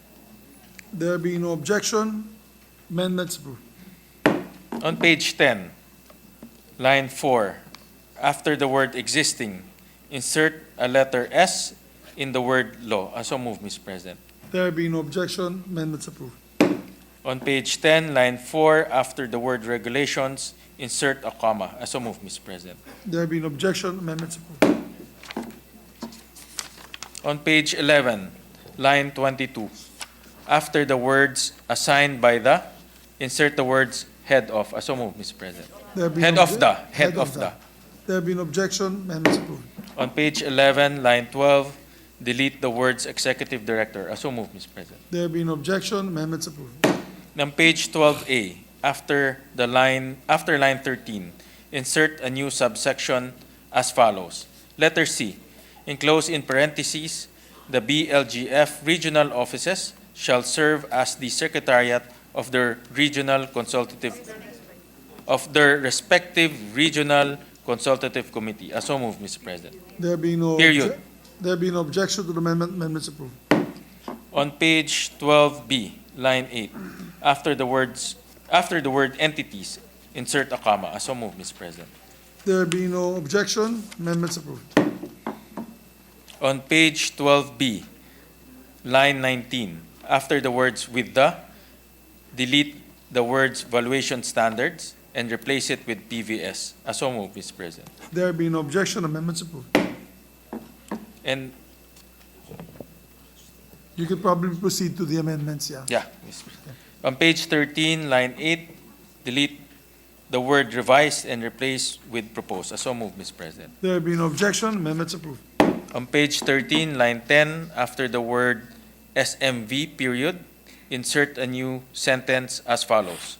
All provincial, city, and municipal assessors shall publish the proposed SMVs for at least number 2, enclosed in parentheses, weeks prior to the public consultation and hearing, in the official website of the LGU concerned, as well as post in number 2, enclosed in parentheses, conspicuous places in the provincial capital, city, and municipal, city hall, and municipal hall, as the case may be, period. So move, Mr. President. There be no objection, amendments approved.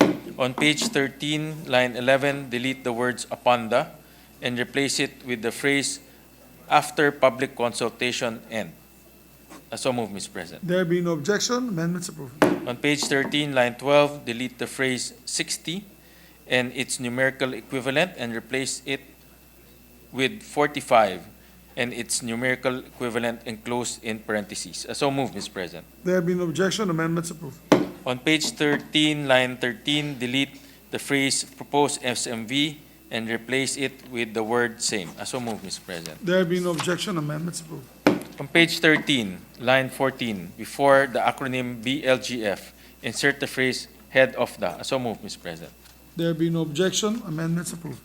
On page 13, line 14, after the acronym BLGF, delete the phrase executive director. So move, Mr. President. There be no objection, amendments approved. On page 13, line 14, after the words cities end, insert the words the loan. So move, Mr. President. There be no objection, amendments approved. On page 13, line 16, after the phrase central office, delete the colon provided, further, that, and replace it with period, and capitalize the letter T in the word the. So move, Mr. President. There being no objection, amendments approved. On page 13, line 16, before the acronym BLGF, insert the phrase head of the. So move, Mr. President. There being no objection, amendments approved. On page 13, line 16, after the acronym BLGF, delete the phrase executive director. So move, Mr. President. There being no objection, amendments approved. On page 13, line 17, delete the word of with, replace the word of with from. So move, Mr. President. There being no objection, amendments approved. And let me just insert into the records the rationale. The publication and posting amendment was proposed by the good gentleman from Sorsogon, Senator Chis Escudero. This is a welcome amendment as it will provide due notice to all concerned property owners about the updating of their SMVs. The other amendments are intended merely to ensure conformity to the measure with the calendar of the BLGF and the LGC provision regarding the updating of SMVs. So let's go to page 13, Mr. President. Page 13, line 20, after the word approve, insert the words or disapprove. So move, Mr. President. There being no objection, amendments approved. On page 13, line 20, before the acronym SMV, insert the word propose. So move, Mr. President. There being no objection, amendments approved. On page 13, lines 20 to 21, delete the words Philippine Valuation Standards and insert the acronym PVS. So move, Mr. President. There being no objection, amendments approved. On page 13, line 22, before the acronym BLGF, insert the phrase head of the. So move, Mr. President. There being no objection, amendments approved. On page 13, line 22, after the acronym BLGF, delete the phrase executive director. So move, Mr. President. There being no objection, amendments approved. On page 13, line 22, after the word otherwise, comma, delete the phrase said schedule and replace the proposed SMV. So move, Mr. President. There being no objection, amendments approved. On page 13, line 24, delete the phrase Philippine Valuation Standards and replace with the acronym PVS. So move, Mr. President. There being no objection, amendments approved. On page 14, line 2, after the phrase written explanation, delete the word off and replace with the word on. So move, Mr. President. There being no objection, amendments approved. On page 14, line 4, replace the word shall with may. So move, Mr. President. There being no objection, amendments approved. On page 4, line 5, on page 14, line 5, after the acronym BLGF, insert the following sentences. Regional office, provided, further, that the revised SMV shall be resubmitted by the local assessor to the head of BLGF within 30, followed by the number 30 and closed in parentheses, days from the receipt of the letter of disapproval, period. The Secretary of Finance shall decide on the resubmitted SMV within 7, followed by the number 7 enclosed in parentheses, days from such resubmission, semicolon. Otherwise, the resubmitted SMV shall be deemed approved. So move, Mr. President. There being no objection, amendments approved. On page 14, line 8, after the phrase as well as, insert the word posting. So move, Mr. President. There being no objection, amendments approved. On page 14, line 8, lines 8 to 9, delete the phrase within its territorial jurisdiction, period, and replace it with the phrase in the provincial capital, city hall, or municipal hall, as the case may be. So move, Mr. President. There being no objection, amendments approved. And just to manifest into the records the rationale, the amendment clarifying the action by the Secretary of Finance on the submitted SMV was once again proposed by the distinguished senator from Sorsogon, Senator Chis Escudero. On page 14, Mr. President, on page 14, line 10, change the title of section 16 from setting assessment levels and tax rates to revenue and tax impact report. So move, Mr. President. There being no objection, amendments approved. On page 14, line 13, delete the word estimate and replace with prepare a report on. So move, Mr. President. There being no objection, amendments approved. On page 14, lines 14 to 15, delete the phrase based on existing assessment levels and tax rates and recommend amendments thereon based on and replace it with the word including. So move, Mr. President. There being no objection, amendments approved. On page 14, line 15, after the word options, insert the phrase in adjusting the existing assessment levels and tax rates, for consideration of the Sagundian, period. So move, Mr. President. There being no objection, amendments approved. On page 14, line 16, delete the words prepare and. So move, Mr. President. There being no objection, amendments approved. On page 14, line 16, after the words impact report, insert a comma and the phrase within 30, followed by the numerical 30 enclosed in parentheses, days from receipt of the approved SMV, So move, Mr. President. There being no objection, amendments approved. On page 14, lines 18 to 24. Sorry. Delete. On page 14, delete the lines Lines 18 18 to to 24. 24. So moved, Mr. President. There being no objection, amendments approved. Now we go on page 15. Page 15, delete lines 1 to 14. So moved, Mr. President. There being no objection, amendments approved. And Just the rationale, maybe. just a rationale, Mr. President, and let me just insert this read this into the record. The overhaul of Section 16 is meant to emphasize that the bill is primarily concerned with the technical aspect of valuation in the process of updating the SMVs.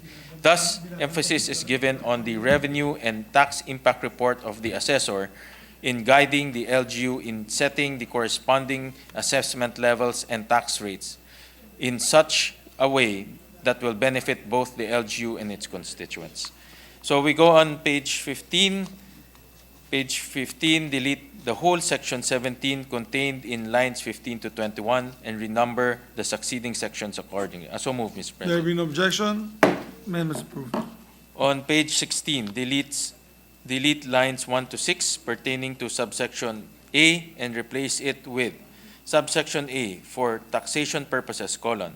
Number 1, as basis for the general revision of the assessment and property classification by the local assessor, comma, and in the adjustment of assessment level and tax rates of LGUs by the Sanggunian, semicolon.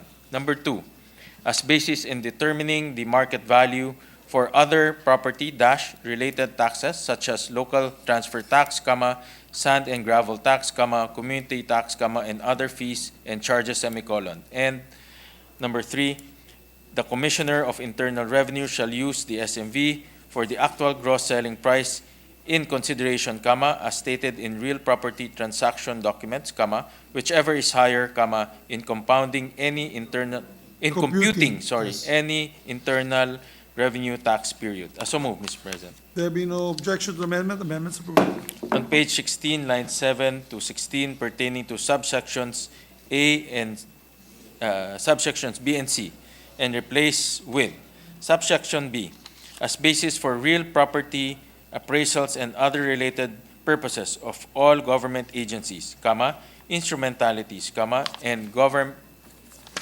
government-owned or controlled corporation, period. So move, Mr. President. There being no objection, amendments approved. Okay.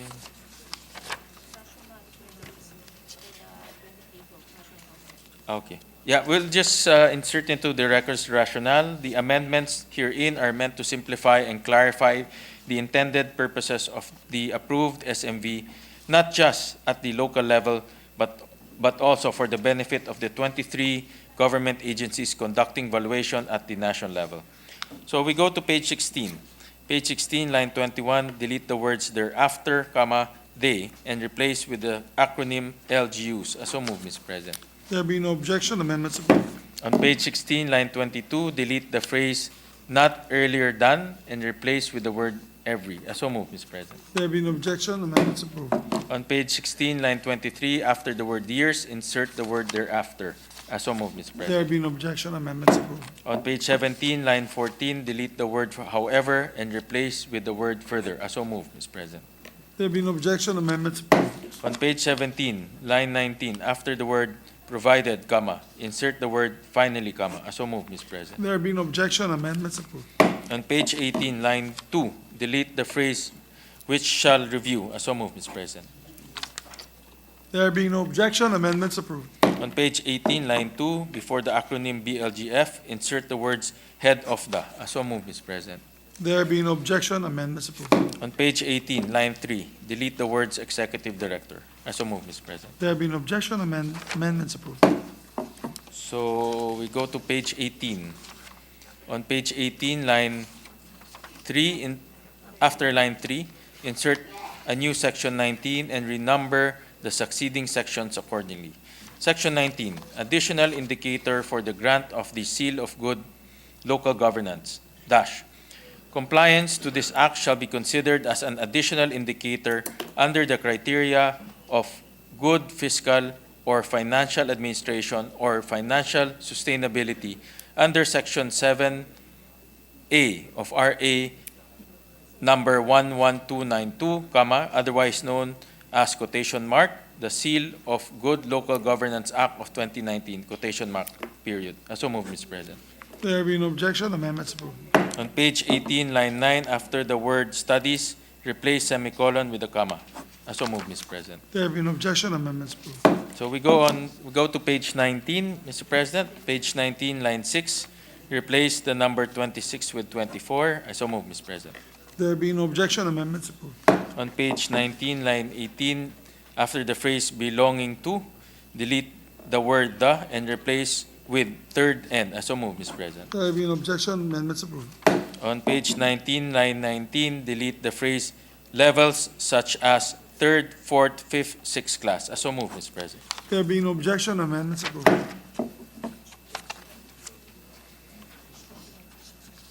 So we go to page 20. On page 20, delete lines 12 to 17 pertaining to sections 23, duty of official issuing building permits or certificates of registration of machinery to transmit copy of permit to the assessor, and section 24, duty of geodetic engineers to furnish copy of plans to the assessor and renumber the succeeding sections accordingly. There being no objection, amendments approved. And Mr. President, just to manifest into the records, this proposed amendment is from the good gentleman from Las Piñas, Senator Mark Villar.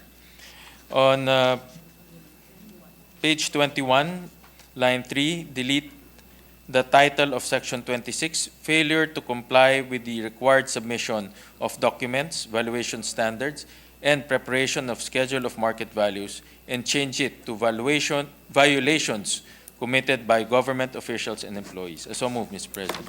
There being no objection, amendments approved. On page 21, line 4, delete the phrase any official or, and on page 21, delete lines 5 to 8, then replace with the paragraph, the following violations shall be punishable by a fine equivalent to 1, followed by its numerical equivalent in closing parentheses, month to 6, followed by its numerical equivalent in closing parentheses, months of the official or employee, apostrophe, S, basic salary, or by suspension from government service for not more than 1, followed by its numerical equivalent in closing parentheses, year, comma, or both, comma, in addition to any criminal and administrative penalties imposable under existing laws, colon. So moved, Mr. President. There being no objection, amendments approved. On page 21, line 9, after the word failure, insert the following phrase, of any official or employee of the BLGF or other concerned government agency, comma, without justifiable reason, comma. So moved, Mr. President. There being no objection, amendments approved. On page 21, line 10, after the number 22, comma, insert the word N. So moved, Mr. President. There being no objection, amendments approved. On page 21, line 10, delete the phrase, comma, 24 and 25. So moved, Mr. President. There being no objection, amendments approved. On page 21, line 15, delete the phrase either intentionally or deliberately and insert the phrase without justifiable reason. So moved, Mr. President. There being no objection, amendments approved. On page 21, line 16, after the word prepare, insert the following phrase, comma, submit, comma, revise, comma, and implement. I so move, Mr. President. There being no objection, amendments approved.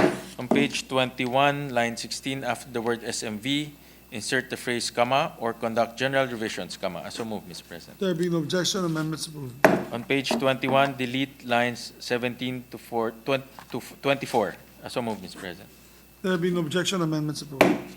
On page 22, delete lines 1 and 2. I so move, Mr. President. There being no objection, amendments approved. So on page 22, Mr. President, page 22, delete lines 3 to 5 pertaining to the entire section 27. So move, Mr. President. There being no objection, amendments approved. On page 22, line 6, insert a new section that shall read as follows. Section 25, unlawful or unauthorized processing or disclosure of information. dash, the unauthorized processing, comma, accessing, comma, disposal, comma, disclosure, comma, sharing, comma, publication, comma, or use of real property information system data, comma, including all legal acts as defined under the Data Privacy Act of 2012, comma, shall be punishable in accordance with the aforecited law, comma, its implementing rules and regulation, comma, the Cyber Crime Prevention Act of 2012, comma, and other relevant laws. I so move, Mr. President. There being no objection, amendments approved. Renumber the succeeding sections? And renumber the succeeding sections. Yes. Yes. No objection to my amendment. Sorry, Mr. President, I didn't see that. Thank you for that Yes, just intervention. Just assisting the sponsor. Thank you, Mr. President. On page 22, line 10, after the word section, insert the number 14, comma. So move, Mr. President. There be no objection, amendments approved. On page 22, line 10, delete the number 17, comma. So move, Mr. President. There be no objection, amendments approved. On page 22, line 12, delete the acronym BIR, and after the word commissioner, insert the words of internal revenue. So move, Mr. President. There be no objection, amendments approved. On page 22, after line 15, insert a new paragraph to read as follows.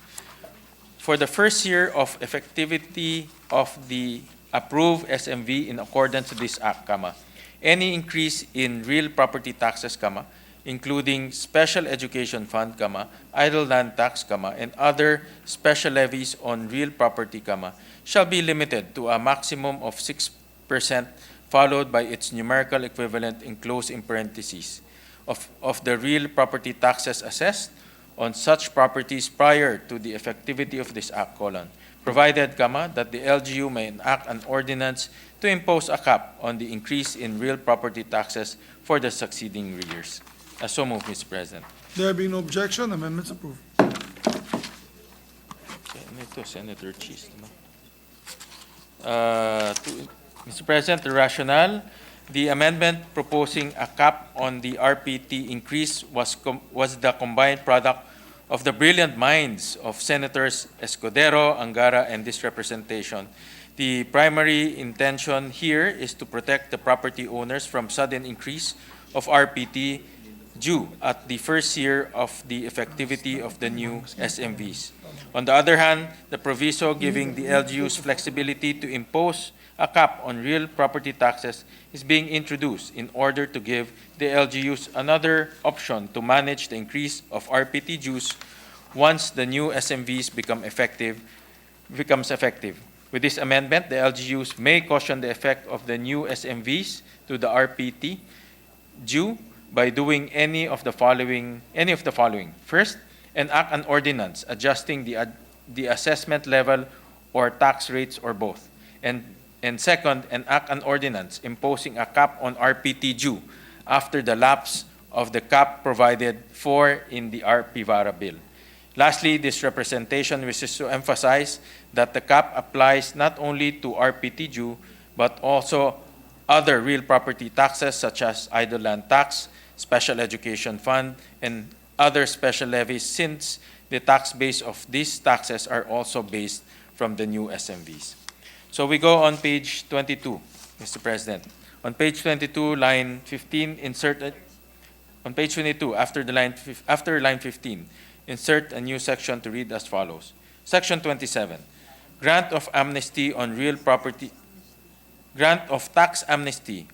property taxes and special levies on real property, notwithstanding the authority of the LGUs under Section 192 and 276 of the Local Government Code, as amended, there is hereby granted a real property tax amnesty which shall cover penalties, surcharges, and interest from all unpaid real property taxes, including special education fund, idle land tax, and other special levy taxes, prior to the effectivity of this act, provided, further, that the real property tax hereby authorized and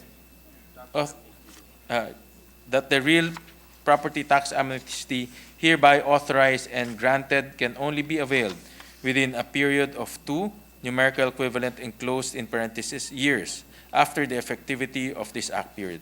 This relief may be availed by a delinquent property owner with the option of 1- time payment or installment payment of the delinquent real property taxes within 2, followed by the numerical equivalent enclosed in parentheses, years from the effectivity of this act period.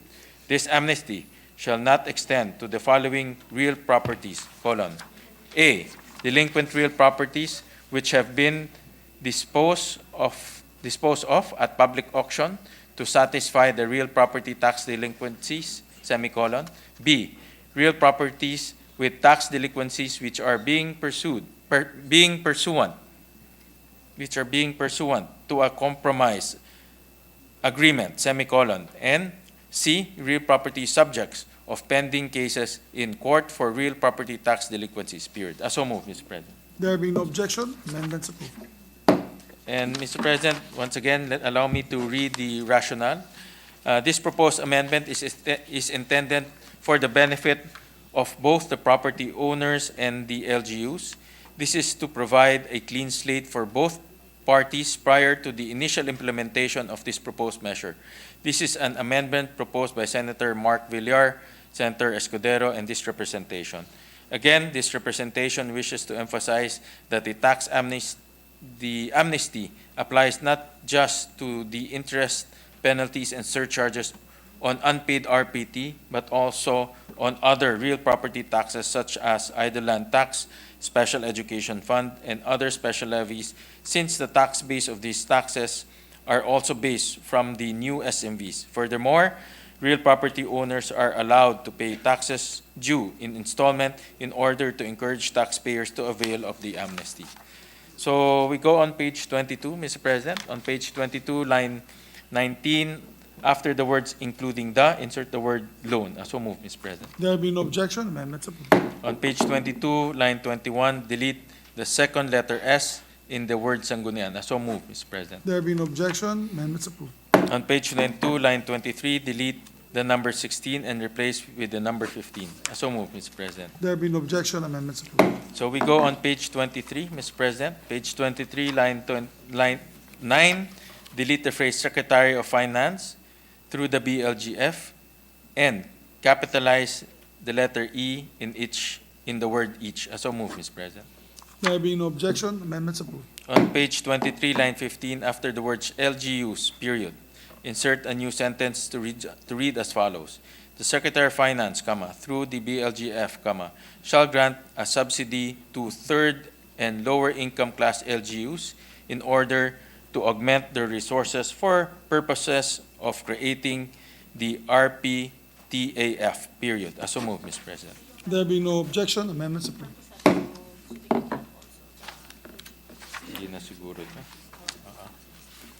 On page 24, line 1, delete the words Republic Act number 8424, insert the phrase the National Internal Revenue Code of 1997, as amended. So move, Mr. President. There being no objection, amendments approved.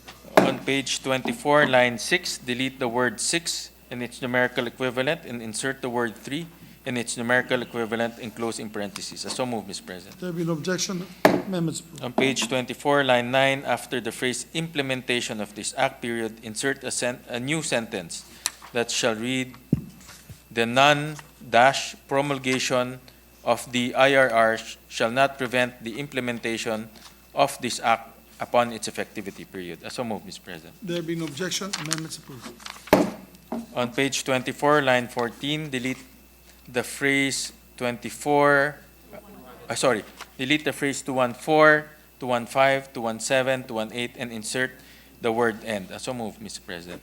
There being no objection, amendments approved. On page 24, lines 14 to 15, delete the phrase comma 427A, 472A, paragraph 1, and 472B, 8. So move, Mr. President. There being no objection, amendments approved. On page 24, line 21, delete the word end. So move, Mr. President. There being no objection, amendments approved. On page 24, line 21, on page 24, after line 21, add a new subsection C as follows and renumber accordingly. C, Section 6, letter E, enclosed in parentheses of Republic Act number 8424, comma, otherwise known as quotation mark, National Internal Revenue Code of 1997, quotation mark, comma, as amended, semicolon. So move. End, semicolon. Semicolon, end. So move, Mr. President. There being no objection, motion is approved. On page 24, delete lines 22 to 24. So move, Mr. President. There being no objection, motion is approved. On page 25, line 5, delete the phrase 473A, paragraph 1, comma, and 518 of Republic Act and replace it with the phrase N 472 letter B, enclosed in parentheses number 8, enclosed in parentheses of RA. So move, Mr. President. There being no objection, amendments approved.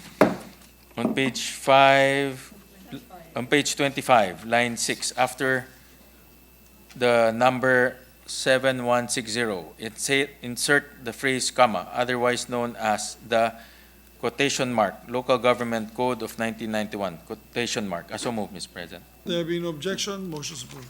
On page 25, line 9, delete the word 6E, comma. So move, Mr. President. There being no objection, amendments approved. On page 25, line 9, after the word 27D5, comma, insert the word end. So move, Mr. President. There being no objection, amendments approved. On page 25, line 9, delete the phrase comma and 102. So move, Mr. President. There being no objection, amendments approved. On page 25, line 13, insert a comma after the word regulations. End. So move, Mr. President. There being no objection, amendments approved. On page 25, line 14, insert a comma after the word superseded. So move, Mr. President. There being no objection, amendments approved. And, Mr. President, to insert into the records, the good senator from Antique, Senator Lauren Legarda, proposed to remove section 518 of the Local Government Code from the repealing clause. Okay.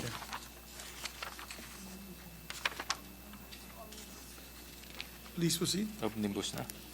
Okay. Omnibus amendment, Mr. President. This representation would like to make an omnibus amendment only for purposes of style. Insert the acronym RA in place of the phrase Republic Act in all pertinent sections found in this bill, beginning with section 3D on page 3, line 12, and in all the succeeding sections accordingly. So move, Mr. President. There being no objection, motion is approved.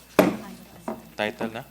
Okay. And finally, Mr. President, on the title of this proposed measure, after the phrase local government finance, comma, insert the phrase granting of tax amnesty on real property and special levies on real property, comma. So move, Mr. President. There being no objection, motion is approved. And That's it, Mr. President. amendments subject to style, so that if we miss a few commas and periods, then subject to style. There being no objection, all amendments approved. Subject to style. Thank you to the sponsor. We'll now instruct the Secretary to provide a clean copy of the measure to allow our colleagues to study this further. Thank you. Mr. President, I move that we suspend consideration of Senate Bill number 2386. There being no objection, motion is approved. We just also like to, Majority Leader, add an additional conferee for the Magna Carta for seafarers, if you may make the motion. Yes, Mr. President, I move that we add additional conferees to the Yes. BICAM If of I the may. seafarers. There being no objection to the motion of the Majority Floor Leader, Senator Risa Hontiveros is hereby designated as an additional conferee to the Bicameral Conference Committee on the Disagreeing Provisions of Senate Bill number 2221 and House Bill number 7325. So designated. Thank you. Mr. President, I move that we dispense with the reading of the Journal of the 55th Session, Monday, February 26, and 2024, and consider the same as approved. There being no objection, motion is approved. There's also, I believe, another admin matter, Your Honor. Yes, we have three transfer. admin matters. Yes. Transfer of primary referral from the Special Committee on Philippine Maritime and Admiralty Zones. Mr. President, with the consent of the body, I move to transfer the primary committee referral of proposed Senate Resolution number 938 entitled Resolution Directing the Appropriate Senate Committee to conduct an inquiry in aid of legislation on the reported alleged cyanide fishing of foreign fishermen in Bajo de Masinloc or Scarborough Shoal from the Special Committee on Philippine Maritime Aid in Admiralty Zones to the Committee on Environment, Natural Resources, Climate Change, and to make instead a secondary referral thereof to the Special Committee on Philippine Maritime and Admiralty Zones. I so move, Mr. President. There being no objection, motion is approved. Mr. President, with the consent of the body, likewise, Senator Ligarda would like to insert into the record her co-sponsorship speech on Senate Bill number 2570 on the Bulacan Economic Zone. There being no objection, motion is approved. Mr. President, I move that we adjourn the session until 3 o'clock in the afternoon of Wednesday, February 28, 2024. Thank you very much, my dear colleagues. Before acting on the measure, I want to thank everyone for a very productive evening and afternoon. Once again, there being no objection to the motion of the Majority Floor Leader, sessions adjourned until 3 o'clock in the afternoon, Wednesday, February 28, 2024. Have a pleasant evening, everyone.